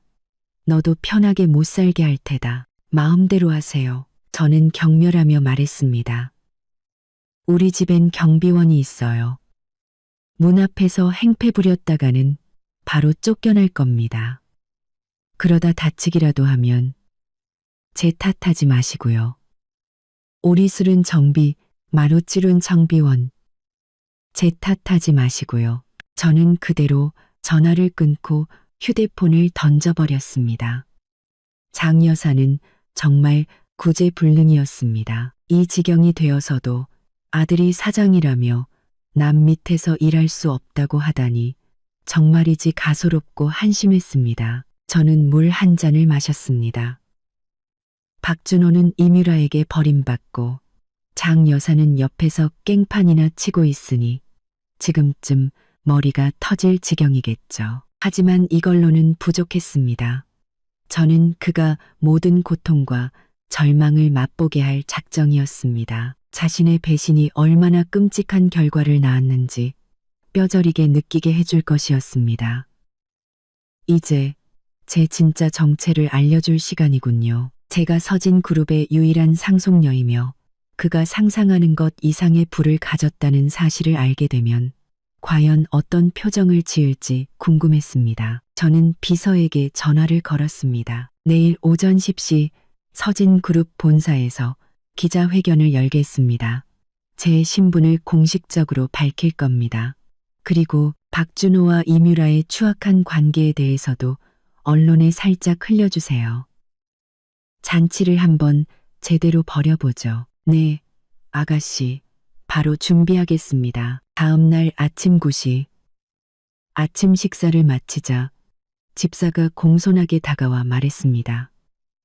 아가씨, 차량이 준비되었습니다. 그룹 본사에도 모두 준비가 완료되었으며 기자들도 회견장에서 대기 중입니다. 저는 고개를 끄덕이고 드레스룸으로 들어가 맞춤 제작한 검은색 정장 스커트를 입었습니다. 은색 하이힐을 신고 머리를 높게 올려 묶어 가느다란 목선을 드러냈죠. 손목에는 한정판 명품 시계를 찼습니다. 이 차림새는 박준호가 가장 잘 나가던 시절보다 10배는 더 값비싼 것이었죠. 거울 속의 여인은 날카로운 눈빛과 압도적인 기운을 뿜어내고 있었습니다. 더 이상 박씨 집안에서 숨죽이며 살던 유약한 서연우가 아니었습니다. 가죠. 저는 턱을 살짝 치켜들고 현관으로 향했습니다. 별장 대문을 나서자 검은색 롤스로이스 팬텀 한 대가 조용히 멈춰섰습니다. 햇빛 아래 반짝이는 차체, 운전기사가 공손하게 차문을 열며 허리를 숙였습니다. 아가씨, 타시죠. 주변 이웃들은 소리를 듣고 창문 밖으로 고개를 내밀었습니다. 그들은 이 광경을 보고 놀라움을 금치 못했죠. 예전에는 저를 그저 박준호의 아내, 평범한 부잣집 딸 정도로만 알았을 테니까요. 제가 이런 최고급 세단을 탈 정도의 인물일 줄은 상상도 못했을 겁니다. 저는 우아하게 차에 올라탔습니다. 부드러운 가죽 시트와 사치스러우면서도 절제된 내부 장식. 차 안의 모든 것이 돈의 향기를 풍기고 있었습니다. 차는 조용히 별장 단지를 빠져나가 서진 그룹 본사로 향했습니다. 저는 창밖 풍경을 보며 마음속으로 다짐했습니다. 오늘 나는 서연우가 어떤 사람인지 온 세상에 보여줄 것이다. 박준호, 장여사, 그리고 이뮤라, 그들이 과거에 저지른 모든 짓에 대해 깊은 후회와 공포를 느끼게 만들어줄 것이다. 30여 분 후 차는 서진그룹 본사에 도착했습니다. 80층 높이의 이 마천루는 서울의 가장 상징적인 건물이자 우리 서진가의 자산 중 하나였죠. 차가 멈추자마자 그룹의 CEO인 이 대표가 임원들을 대동하고 문 앞에서 공손하게 저를 맞았습니다. 아가씨, 오셨습니까? 네. 저는 고개를 끄덕이고 그들의 호의를 받으며 건물 안으로 들어섰습니다. 로비는 이미 기자들로 가득 차 있었죠. 제가 들어서자 모든 카메라가 저를 향했고 플래시가 쉴 새 없이 터졌습니다.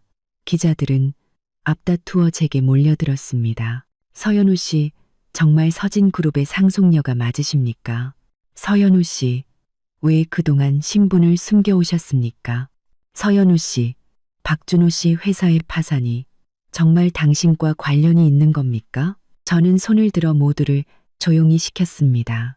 얼굴에는 옅은 미소를 띤 채 또렷하고 힘있는 목소리로 말했죠. 여러분, 잠시만 조용히 해주시겠습니까? 궁금한 점이 많으시다는 거 압니다. 잠시 후 기자회견에서 모든 질문에 답해드리겠습니다. 말을 마친 저는 이 대표의 안내를 받아 기자회견장으로 들어가 중앙 좌석에 앉았습니다.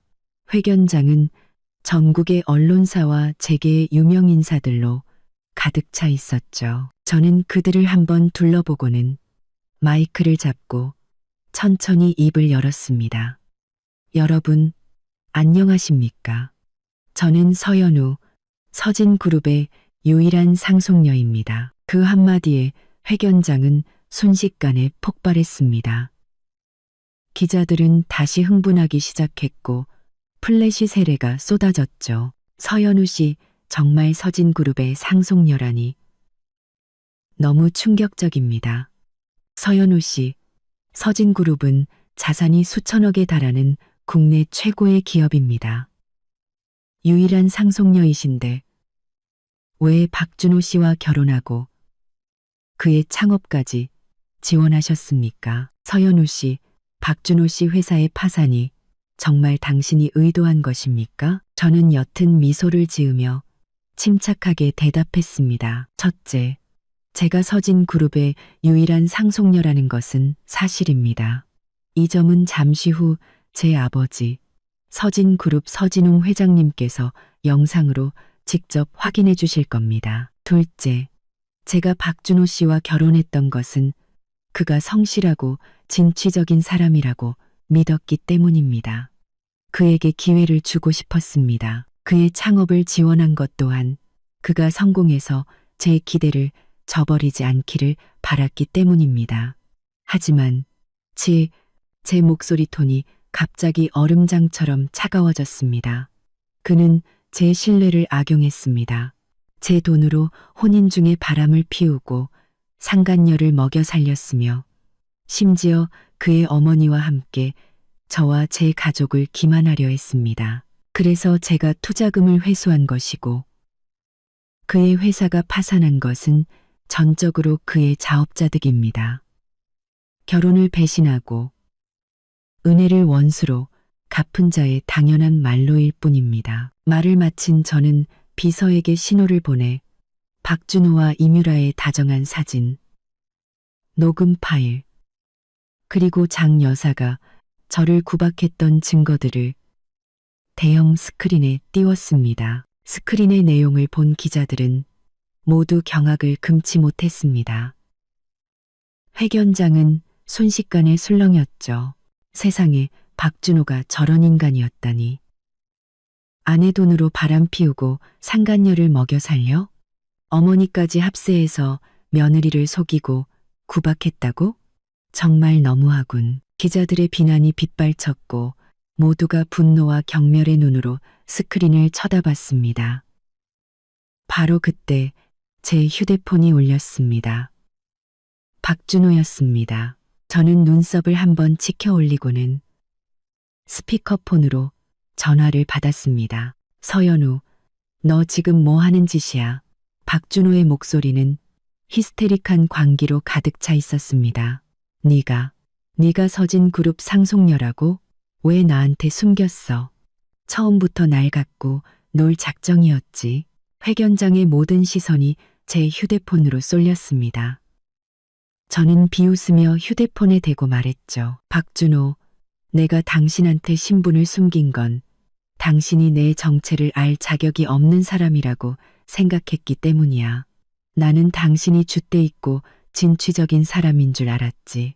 내가 당신한테 신분을 숨긴 건. 근데 알고 보니 당신은 은혜도 모르고 부귀영화만 탐하는 소인배에 불과했어.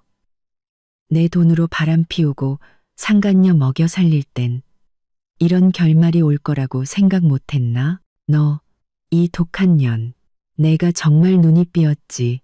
너 같은 거랑 결혼하고 네가 내 회사를 망하게 하고 나를 사회에서 매장시켰어. 너랑 끝까지 갈 거야. 끝까지 가자고. 저는 기가 막혀 웃었습니다. 박준호, 당신 지금 그 꼴로 나랑 끝까지 갈 자격이나 있어? 지금 당신 꼴을 좀 봐. 모든 걸 잃고 모두에게 버림받았잖아. 이게 다 네가 자초한 일이야. 그리고 똑똑히 들어. 이건 시작에 불과해. 네가 내게 진 빚, 내가 하나하나 전부 받아낼 테니까. 저는 그대로 전화를 끊어버렸습니다. 회견장의 기자들은 이 드라마틱한 장면에 모두 넋을 잃었죠. 세상에 정말 대단하다. 박준호, 자업자득이네. 서현우 대표님, 정말 멋지다. 저런 쓰레기한테는 저렇게 단호하게 대처해야지. 저는 기자들을 향해 말을 이어갔습니다. 제가 오늘 이 기자회견을 연 것은 제 신분을 밝히기 위함이기도 하지만 결혼을 배신하고 은혜를 모르는 자는 반드시 그에 상응하는 벌을 받는다는 것을 알리기 위함이기도 합니다. 또한 저와 우리 서진가를 넘보는 모든 이들에게 경고합니다. 자신의 분수를 알고 함부로 행동하지 마십시오. 바로 그때 대형 스크린에 아버지의 영상이 나타났습니다. 아버지는 정장을 입고 엄숙한 표정으로 말씀하셨죠. 여러분, 안녕하십니까? 서진웅입니다. 서연우는 제 딸이자 서진그룹의 유일한 상속녀가 맞습니다. 그동안 신분을 숨기게 한 것은 제 딸이 평범한 삶 속에서 진정한 사랑을 찾기를 바랐기 때문입니다. 하지만 박준호는 분수도 모르고 제 딸을 배신하고 서진가까지 기만했습니다. 이 자리를 빌려 분명히 밝힙니다. 우리 서진가는 박준호와 그 가족을 절대 용서하지 않을 것이며 모든 자원을 동원하여 그의 법적 책임을 묻고 그가 제 딸에게 빚진 모든 것을 받아낼 것입니다. 아버지의 말씀은 제 신분을 다시 한번 확인시켜 주었고 박준호에게는 치명타를 날렸습니다. 기자회견이 끝나고 제가 회견장을 나서는 순간 장 여사가 미친 사람처럼 로비로 뛰어들어왔습니다. 서연우, 이 사기꾼년, 내 아들 인생 망쳐놓고 당장 나와. 그녀는 제게 달려들려 했지만 경비원들에게 제지당했습니다. 장 여사님, 아직도 정신 못 차리셨어요? 당신 아들이 이 꼴이 된 건 전부 자업자득이에요. 나랑 상관없다고요. 여기서 계속 행패 부리면 경비원 시켜서 당장 쫓아낼 겁니다. 쫓아내. 어디 한번 해봐. 장 여사는 저를 노려보며 소리쳤습니다. 네가 신분 속이고 우리 모자를 갖고 놀았잖아. 내 아들 회사 망하게 하고 사회에서 매장시켰으니 배상해야지. 배상. 저는 기가 막혀 웃었습니다. 제가 당신한테 정신적 피해 보상 청구 안 한 것만 해도 다행인 줄 아세요. 당신 아들은 바람 피우고 당신은 그걸 도왔잖아요. 당신들이 내게 진 빚은 평생 갚아도 모자라요. 그런데 감히 배상을 요구해? 저는 경비원에게 눈짓하여 그녀를 쫓아내라고 명령했습니다. 장 여사는 끌려나가면서도 계속해서 저주를 퍼부었죠. 저는 그 처량한 뒷모습을 보며 차갑게 웃었습니다. 박준호, 장 여사, 당신들의 악몽은 이제 시작일 뿐이야. 바로 그때 이 대표가 다가와 말했습니다. 아가씨, 박준호 씨가 계속 전화를 하고 있습니다. 받으시겠습니까? 아니요. 저는 고개를 저었습니다. 분명히 재결합을 요구하거나 돈을 달라고 하는 거겠죠. 그를 상대할 시간 없다고 전해주세요. 그리고 변호사님께는 소송을 최대한 서둘러서 그가 제게 빚진 모든 것을 받아내라고 전해주시고요. 롤스로이스가 서진 그룹 본사를 떠난 지 얼마 되지 않아 비서에게서 메시지가 왔습니다. 아가씨, 박준호 씨가 그룹 정문 앞에서 아가씨를 기다리고 있습니다. 꼭 만나야 한다며 재결합해달라고 울고불고 난리입니다. 저는 비웃으며 운전기사에게 말했습니다. 차 돌려요. 마침 아직 제대로 모욕을 주지 못했는데 제 발로 찾아왔군요. 차는 다시 서진 그룹 건물 앞으로 향했습니다. 멀리서부터 사람들이 떼를 지어 몰려있는 것이 보였죠. 그 중심에는 박준호가 있었습니다. 그는 낡은 가방을 손에 들고 헝클어진 머리와 얼룩진 양복 차림으로 서 있었죠. 그는 제 차를 보고는 마치 구명더처라도 잡은 듯 필사적으로 손을 흔들었습니다. 차가 멈추고 제가 내리자마자 박준호는 인파를 헤치고 제 앞으로 달려와 털썩하고 무릎을 꿇었습니다. 손에 들고 있던 가방이 바닥에 떨어지며 안에서 시든 사과 몇 개와 오리 나간 목도리 그리고 싸구려 플라스틱 머리핀이 굴러나왔죠. 연우야, 내가 잘못했어. 정말 잘못했어. 박준호는 제 다리를 붙잡고 통곡했습니다. 너를 배신하면 안 되는 거였는데. 네 돈으로 상간녀를 만나고 우리 엄마 말만 듣고 너를 구박하고 제발 한 번만 기회를 줘. 우리 다시 시작하자. 응. 내가 정말 잘할게. 다시는 어리석은 짓 안 할게. 주변 사람들은 모두 경악하며 휴대폰을 꺼내 이 광경을 찍기 시작했습니다. 세상에 저 사람 바람 피운 박준호 아니야? 재결합해달라고 비네. 정말 한심하다. 전처한테 무릎 꿇고 비는 것도 모자라. 저런 싸구려 선물을. 서연우 대표는 서진그룹 상속녀인데 저런 남자랑 다시 만나줄 리가 없잖아. 저는 역겨운 표정으로 제 다리를 붙잡은 박준호를 뿌리치려 했지만 그는 너무 꽉 잡고 있었습니다. 박준호, 이거 놔. 창피하지도 않아? 난 창피해 죽겠다고. 안 놔. 연우야, 절대 안 놔. 박준호는 더욱 서럽게 울었습니다. 내가 다 잘못했어. 내가 너한테 어울리지 않는 놈인 거 알아. 하지만 난 널 진심으로 사랑했어. 예전엔 내가 귀신에 씌어서 이뮤라 그년한테 속았던 거야.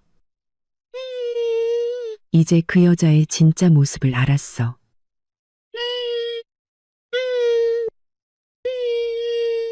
내 마음속엔 너뿐이야.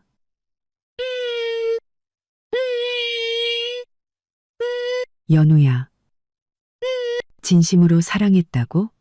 저는 비웃으며 그를 내려다봤습니다. 박준호, 넌 나를 사랑한 게 아니야. 우리 서진가의 돈을 사랑한 거지. 예전엔 내 정체도 모르면서 나를 배신하더니 이제 내가 서진그룹 상속녀인 걸 아니까 무릎 꿇고 재결합을 구걸해? 내가 바보인 줄 알아? 아니야. 연우야. 난 널 정말 사랑해. 예전엔 내가 잠시 미쳤었어. 이제 정말 잘못을 뉘우치고 있어. 널 위해서라면 뭐든지 할게. 불 속이라도 뛰어들 수 있어. 불 속에 뛰어든다고? 저는 눈썹을 치켜 올리며 그를 쳐다봤습니다. 그럼 지금 당장 여기서부터 저 건너편까지 기어갔다가 다시 기어 돌아오면 한번 생각해 볼게. 박준호는 잠시 멍해졌습니다. 그의 얼굴이 하얗게 질렸다가 파랗게 변했죠. 주변 사람들도 제가 너무하다며 웅성거렸지만 대부분은 그가 받아야 할 벌이라고 생각하는 듯했습니다. 연우야. 박준호는 주변 사람들의 시선에 얼굴이 화끈거려 망설였습니다. 왜 못하겠어? 저는 비웃었습니다. 박준호, 그 정도 고생도 못하면서 날 위해 뭐든지 하겠다고? 넌 진심으로 재결합하고 싶은 게 아니야. 그냥 나한테 다시 빌붙어서 내 돈으로 편하게 살고 싶은 것뿐이잖아. 아니야, 아니라고. 박준호는 다급하게 소리쳤습니다. 연우야, 난 정말 잘못을 뉘우치고 있어. 제발 기회를 줘. 이것 봐. 내가 너 주려고 선물도 사왔어. 내가 정말 신경 써서 준비한 거야. 이 목도리 시장 몇 군데를 돌아서 겨우 산 거고. 이 머리핀도 네가 예전에 좋아하던 스타일이라서 특별히 고른 거야. 저는 바닥에 뒹구는 그 싸구려 물건들을 보고 어이가 없어서 웃음이 터져 나왔습니다. 박준호, 내가 지금 망해서 이런 쓰레기 몇 개 던져주면 감동할 줄 알았어? 이뮤라한테는 5억짜리 다이아 반지, 수백만 원짜리 가방 사주더니 나한테는 고작 이런 걸 준비했다고? 날 모욕하는 거야? 아니야, 연우야. 나 이제 돈이 없어서 이것밖에 못 샀어. 박준호의 목소리는 점점 작아졌고 그의 눈에는 창피함과 비참함이 가득했습니다. 돈이 없다고? 저는 비웃었습니다. 내 돈으로 상간녀한테 흥청망청 쓸 땐 오늘을 생각 못했나? 이제 와서 돈 없다고 내게 구걸하면 내가 불쌍하게 여겨줄 것 같아? 박준호, 잘 들어. 내가 평생 혼자 살지언정 너처럼 은혜도 모르고 탐욕스러운 소인배랑 다시 시작할 일은 절대 없어. 저는 옆에 서 있던 경비원에게 소리쳤습니다. 저 사람 끌어내 멀리 던져버려요. 내 눈앞에서 사라지게 해. 알겠습니다. 아가씨. 경비원들이 즉시 박준호를 끌어내려 했습니다. 연우야. 이러지 마. 난 널 정말 사랑한다고. 박준호는 제 다리를 붙잡고 놓지 않았습니다. 네가 아직 화난 거 알아. 날 때리고 욕해도 좋아. 제발 용서만 해줘. 뭐든지 다 할게. 때리고 욕하라고. 내 손 더럽히기 싫어. 저는 경비원에게 눈짓하며 차갑게 말했습니다. 그냥 끌어내. 거칠게 다뤄도 상관없으니까. 경비원들은 더 이상 망설이지 않고 박준호의 손을 억지로 떼어내 그를 끌고 갔습니다. 박준호는 필사적으로 발버둥 치며 소리쳤죠. 연우야, 나 포기 안 해. 네가 날 용서해 줄 때까지 계속 기다릴 거야. 마음대로 해. 저는 경멸하며 말했습니다. 네가 평생을 기다려도 난 널 용서 안 해. 그리고 저 사람 물건들도 다 버려요. 눈에 거슬리니까 경비원들은 박준호를 길가로 끌고 가 바닥에 있던 사과와 목도리, 머리핀을 주워 옆에 있는 쓰레기통에 던져버렸습니다. 박준호는 쓰레기통에 처박힌 선물과 제 차가운 뒷모습을 보며 결국 다리에 힘이 풀려 바닥에 주저앉아 고통스럽게 울부짖었습니다. 주변 사람들은 그를 향해 손가락질하며 사진을 찍어댔죠. 그의 체면은 그 순간 완전히 박살났습니다. 저는 서진그룹 건물로 들어섰습니다. 등 뒤로 들려오는 비난과 박준호의 울음소리는 점점 멀어져 갔죠. 동정심은커녕 통쾌함만이 느껴졌습니다. 박준호. 이게 바로 날 배신한 대가야. 무릎 꿇고 빌면 내가 다시 받아줄 줄 알았어? 꿈깨. 사무실로 돌아오자 비서가 따뜻한 물 한 잔을 건네주었습니다. 아가씨, 괜찮으세요? 박준호 씨, 정말 너무하네요. 난 괜찮아. 저는 물을 한 모금 마시고 빙징하게 말했습니다. 저런 사람은 저렇게 제대로 망신을 줘야 자기가 뭘 잘못했는지 깨닫게 되지. 아, 맞다. 아가씨. 비서가 덧붙였습니다. 이뮤라 씨 소식도 들어왔습니다. 박준호 씨에게서 빼앗은 넥타이 핀을 전당포에 팔려다가 가짜라는 판정을 받고 겨우 몇만 원밖에 못 받았다고 합니다. 지금 전당포에서 난리를 치고 있다고 하네요. 오, 그래? 저는 눈썹을 치켜 올리며 더욱 흥미로워졌습니다. 박준호 나뿐만 아니라 이뮤라도 속였군. 정말 꼴 좋네. 네. 그리고 저희가 조사해보니 이뮤라가 예전에 박준호 씨 회사 계좌에서 수천만 원을 몰래 빼돌렸더군요. 지금 그 돈으로 다른 도시로 도망치려 하고 있습니다. 도망? 저는 비웃었습니다. 그렇게 쉽게는 안 되지. 내 돈으로 호의호식해놓고 멀쩡히 도망치게 둘 순 없지. 변호사님께 연락해서 이뮤라도 같이 고소하라고 전해. 빼돌린 돈 전부 토해내게 만들어. 네, 아가씨. 바로 조치하겠습니다. 저는 창가로 가 여전히 건물 아래에 주저앉아 있는 박준호를 내려다보며 차갑게 웃었습니다. 박준호, 이뮤라, 당신들의 진짜 지옥은 이제부터 시작이야. 이 복수극은 아직 끝나지 않았어. 날 배신한 것이 당신들 인생 최악의 선택이었다는 걸 뼈저리게 느끼게 해줄 테니까. 바로 그때 제 휴대폰이 울렸습니다. 모르는 번호였죠. 저는 잠시 망설이다가 전화를 받았습니다. 서현우 대표님, 안녕하십니까? 구상그룹의 고은성입니다. 전화기 너머로 낮고 매력적인 목소리가 들려왔습니다. 오늘 기자회견 잘 봤습니다. 대표님의 결단력과 용기에 깊은 감명을 받았습니다. 혹시 괜찮으시다면 식사 한번 대접하고 싶습니다. 고은성? 저는 잠시 멈칫했습니다. 구상그룹은 서진그룹과 어깨를 나란히 하는 대기업이었고 고은성은 재계의 전설적인 인물이었습니다. 젊고 유능하고 잘생기기까지 했죠. 그가 제게 갑자기 전화를 할 줄은 몰랐습니다. 고 대표님, 과찬이십니다. 저는 미소 지으며 말했습니다. 하지만 제가 요즘 좀 바빠서 시간이 될지 모르겠습니다. 지가 쿵 구찌리 카탕, 제가 탈탕, 괜찮습니다. 고은성의 목소리는 여전히 부드러웠습니다. 대표님 시간 되실 때까지 기다릴 수 있습니다. 괜찮습니다.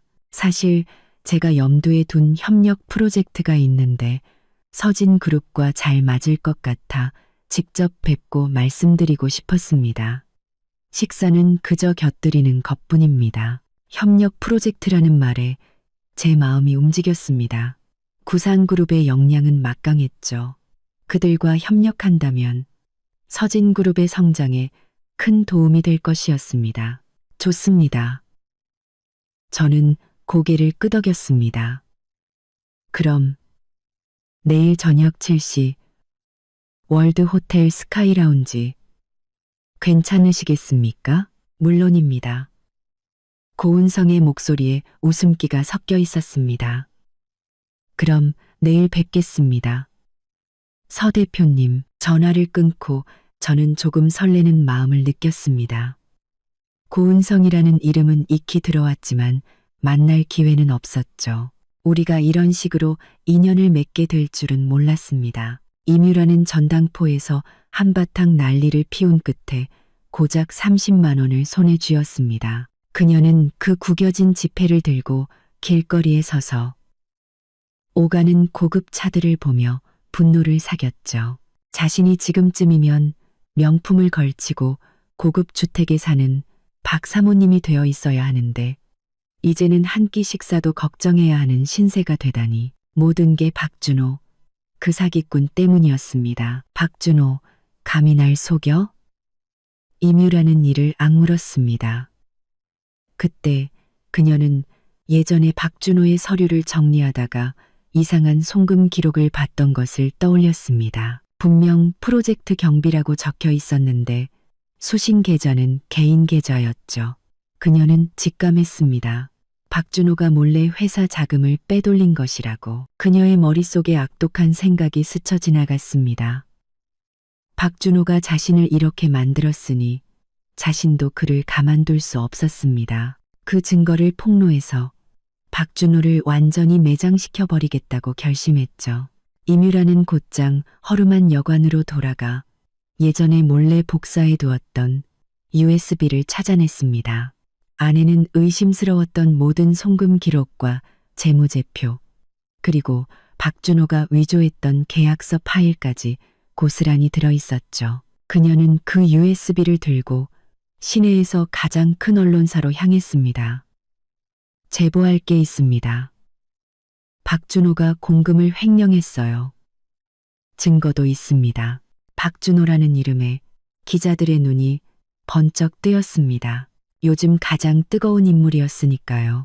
기자는 즉시 녹음기와 노트를 꺼냈고 임유라는 USB를 책상에 던지며 흥분해서 말했습니다. 이 안에 모든 증거가 있어요. 박준호는 서연우가 준 창업 자금 수십억 원을 빼돌려서 자기 개인 계좌로 옮겼어요.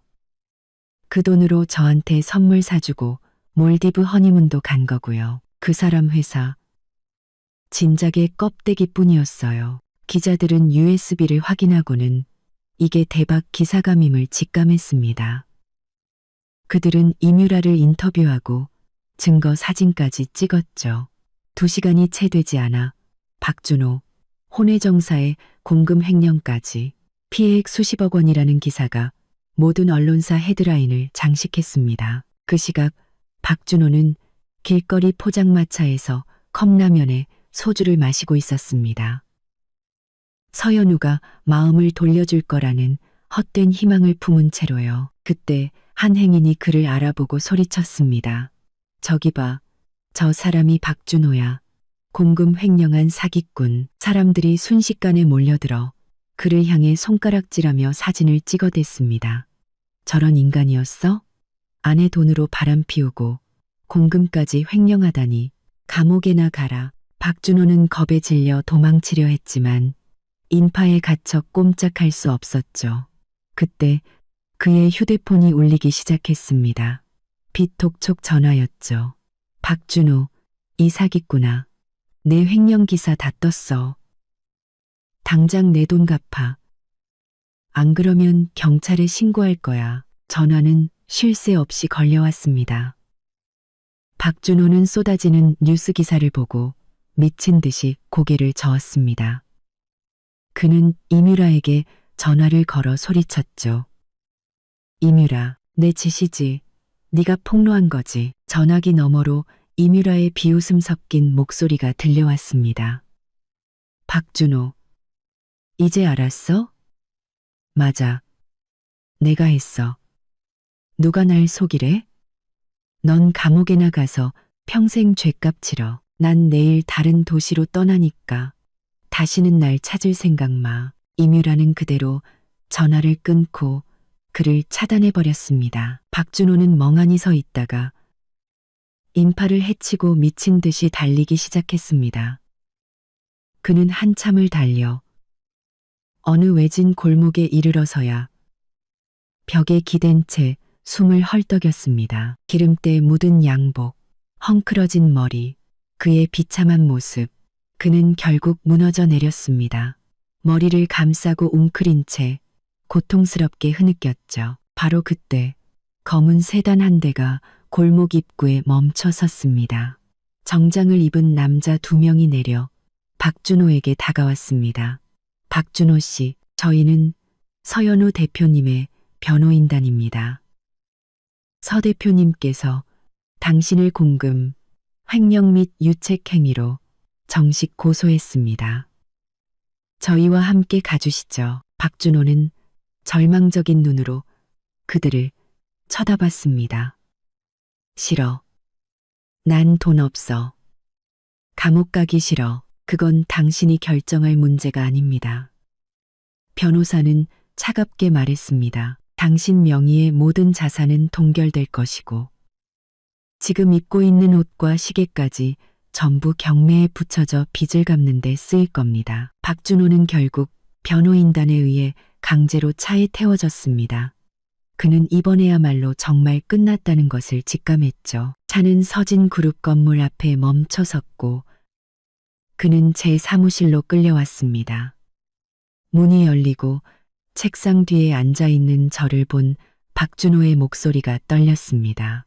연우야. 그는 제게 다가오려 했지만 변호인들에게 제지당했죠. 저는 고개를 들어 동정심 하나 없는 차가운 눈으로 그를 쳐다봤습니다.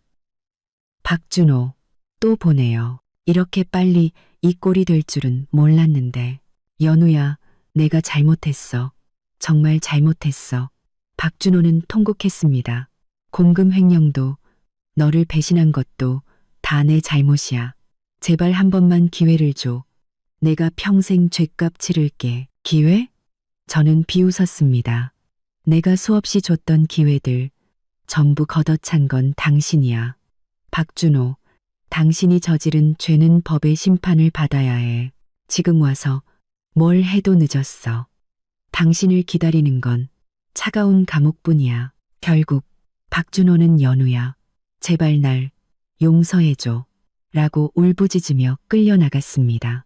저는 그가 경찰차에 태워져 멀어지는 모습을 창가에서 조용히 지켜봤습니다. 아버지께 전화를 걸어 상황을 보고드렸고, 아버지는 이런 자는 법의 심판을 받아야 마땅하다며 저를 격려해 주셨습니다. 모든 것이 제자리로 돌아가고 있었습니다. 박준호가 경찰에 연행된 다음 날 오후, 별장 밖에서 부스럭거리는 소리가 들렸습니다. 경비원이 데리고 들어온 사람은 다름 아닌 장 여사였습니다. 며칠 못 본 사이에 그녀는 완전히 다른 사람이 되어 있었죠. 화려했던 옷차림은 온데간데 없고 해진 옷에 이가 빠진 사기 그릇을 들고 있었습니다. 영락없는 거짓골이었죠. 연우야, 연우 아가씨. 장 여사는 저를 보자마자 털썩 무릎을 꿇었습니다. 사기 그릇이 바닥에 떨어지며 안에 있던 딱딱한 찐빵이 굴러나왔죠. 제발. 불쌍한 늙은이 좀 살려줘. 나한테 돈 좀 줘. 나 굶어 죽게 생겼어. 준호는 감옥에 가고 나 이제 의지할 데가 하나도 없어. 그녀는 눈물을 쥐어짜며 울었지만 그 눈은 여전히 거실의 값비싼 물건들을 탐욕스럽게 훑고 있었습니다. 저는 소파에 기댄 채 그녀를 차갑게 내려다봤습니다. 장 여사님. 이제 와서 제게 비시네요. 예전에 저를 구박할 땐 이런 날이 올 거라고 생각 못 하셨나 봐요. 연우야, 내가 잘못했다. 내가 정신이 나갔었어. 장 여사는 이마가 빨개지도록 머리를 조아렸습니다. 제발 이 늙은이 좀 불쌍히 여겨서 밥이라도 먹게 돈 좀 줘. 준호가 나오면 우리가 꼭 은혜 갚을게. 은혜를 갚는다고요? 저는 기가 막혀 웃었습니다. 어떻게요? 내가 잃은 아이를 돌려줄 건가요? 아니면 당신들이 빚진 돈을 갚을 건가요? 장 여사님, 지금 와서 불쌍한 척 연기해도 제 마음은 안 움직여요. 저는 경비원에게 부엌에서 어제 남은 음식물 쓰레기를 가져오라고 시켰습니다. 곧 경비원이 들고 온 양푼에는 먹다 남은 밥과 채소 쪼가리 그리고 뼈다귀 몇 개가 담겨 있었죠. 장 여사는 그걸 보고 얼굴색을 바꾸며 소리쳤습니다. 서연우, 네가 어떻게 나한테 이런 걸 줘? 이게 사람이 먹을 거야? 과분하죠. 저는 차갑게 말했습니다. 장 여사님, 당신은 지금 구걸하는 입장이에요. 밥 주는 것만 해도 감사하게 생각해야지. 아직도 자기가 박 사모님인 줄 아세요? 이 음식물 쓰레기라도 먹을 수 있는 걸 제 마지막 잡이라고 생각하세요. 장 여사는 분노하며 양푼을 밀쳐냈고 음식물이 바닥에 쏟아졌습니다. 이딴 거 안 먹어. 고기랑 생선, 그리고 돈 내놔. 너 돈 많잖아. 1억 정도는 껌값이잖아. 당장 내놔. 안 그러면 내 집 앞에서 드러누워서 네가 시어머니 학대한다고 소문낼 거야. 시어머니? 저는 비웃었습니다. 장 여사님, 저 박준호랑 이혼했어요. 당신은 더 이상 내 시어머니가 아니고 난 당신을 부양할 의무가 없어요. 여기서 계속 행패 부리면 당신도 당신 아들 옆방으로 보내줄 테니 알아서 하세요. 장 여사는 제 말에 겁을 먹었는지 더 이상 소리치지 못하고 다시 울며 애원하기 시작했습니다. 하지만 저는 그녀가 제 아이를 잃게 만들었던 그날을 제 유품을 훔쳐 상간녀에게 갖다 바쳤던 그날을 잊을 수 없었죠. 저는 경비원을 시켜 그녀를 별장 밖으로 내쫓았습니다. 장 여사는 끌려나가면서도 저를 향해 악담을 퍼부었지만 저는 눈 하나 깜짝하지 않았습니다. 그녀의 비참한 뒷모습을 보며 저는 오직 통쾌함만을 느꼈습니다. 바로 그때 변호사에게서 전화가 왔습니다. 박준호의 횡령죄는 증거가 명백하여 곧 기소될 것이며 장 여사 명의의 작은 아파트도 경매에 붙여져 제게 진 빚을 갚는 데 쓰일 것이라고 했습니다. 저는 만족하며 박준호가 응당한 처벌을 받게 해달라고 부탁했습니다. 일주일 후 박준호의 재판이 열렸습니다. 저는 단정한 흰색 정장을 입고 법원에 출석했죠. 법원 앞은 기자들로 가득했고 저는 정의는 반드시 승리할 것이라는 짧은 말을 남기고 법정으로 들어섰습니다. 피고인석에 앉은 박준호는 죄수복을 입은 채 초췌한 모습이었습니다. 잠시 후 장여사도 남루한 차림으로 법정에 들어와 아들의 이름을 부르며 울부짖다가 법원 경위에게 제지당했죠. 재판은 일사천리로 진행되었습니다. 변호인단은 박준호의 횡령과 유책 행위에 대한 명백한 증거들을 제출했고 그는 고개를 숙인 채 아무런 반박도 하지 못했습니다. 검사는 그에게 징역 15년을 구형했죠. 박준호는 잘못했다며 제게 용서를 구했지만 제 마음은 얼음장처럼 차가웠습니다. 마침내 재판장은 판결을 내렸습니다. 피고인 박준호 특정경제범죄가중 처벌 등에 관한 법률 위반 횡령으로 징역 15년을 선고한다. 박준호는 억울하다고 울부짖으며 끌려나갔고 장 여사는 바닥에 주저앉아 통곡하다가 법정 밖으로 쫓겨났습니다. 저는 그들의 비참한 말로를 보며 비로소 마음의 응어리가 풀리는 것을 느꼈습니다. 이것으로 내 아이에 대한 최소한의 죗값을 치르게 한 셈이었죠. 재판이 끝나고 저는 개인 탐정에게서 이뮤라를 찾았다는 연락을 받았습니다. 그녀는 다른 도시로 도망치지 않고 서울의 한 고급 오피스텔에서 다른 재벌 2세와 어울리고 있다는 것이었습니다. 저는 즉시 이뮤라와 박준호의 관계 그리고 그녀의 과거 행적에 대한 모든 증거를 모아 그 재벌 2세에게 익명으로 보냈습니다. 결과는 예상대로였습니다. 분노한 재벌 2세는 이뮤라를 가차없이 내쫓았고 그녀가 그에게서 받은 모든 명품을 빼앗아 길바닥에 내던졌습니다. 설상가상으로 과거 박준호가 그녀 명의로 빌렸던 사채업자들이 그녀를 찾아내 빚 5억 원을 갚으라며 그녀를 무자비하게 폭행했습니다. 결국 이뮤라는 모든 것을 잃고 길거리에서 구걸하는 신세가 되었습니다. 저는 어느 날 오후 차를 타고 그녀가 구걸하는 곳을 지나갔습니다. 한때 명품으로 치장했던 그녀는 이제 남루한 옷차림으로 바닥에 엎드려 사람들에게 동냥을 하고 있었죠. 저를 발견한 그녀는 겁에 질려 용서를 빌었지만 저는 차갑게 비웃으며 그녀를 지나쳤습니다. 당신이 겪는 모든 고통은 전부 자업자득이라고 속삭이면서요. 모든 복수가 끝난 후 제 삶에는 새로운 빛이 찾아왔습니다. 구상그룹의 고은성 대표. 그는 제 과거의 상처를 따뜻하게 보듬어 주었고 우리는 자연스럽게 연인으로 발전했습니다. 그와 함께 서진그룹은 업계 최고의 기업으로 성장했죠. 그리고 마침내 그는 모두가 보는 앞에서 제게 청혼했습니다. 저는 눈물을 흘리며 그의 청혼을 받아들였고 우리는 행복한 가정을 꾸렸습니다. 15년의 세월이 흘렀습니다. 박준호가 교도소에서 나오는 날, 저는 남편 은성과 함께 그를 찾아갔습니다.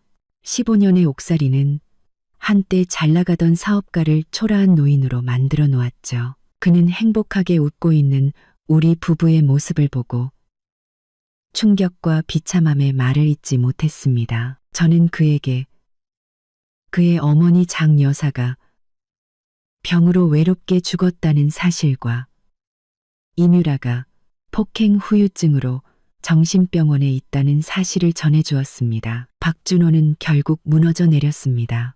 그는 자신의 잘못으로 모든 것을 잃었다는 사실에 절망하며 제게 무릎 꿇고 용서를 빌었지만 저는 차갑게 돌아섰습니다. 박준호, 당신에게 가장 큰 벌은 이렇게 살아남아서 내가 얼마나 행복한지 평생 지켜보는 거야. 우리가 탄 롤스로이스가 멀어질 때 저는 백미러를 통해 박준호가 절망에 빠져 벽에 머리를 찢는 모습을 보았습니다. 그의 삶은 그 스스로가 만든 지옥 속에서 막을 내린 것이죠. 남편은 제 손을 따뜻하게 잡아주었고 저는 비로소 과거의 악연에서 완전히 벗어나 새로운 행복을 향해 나아갈 수 있었습니다. 모든 것이 끝났습니다.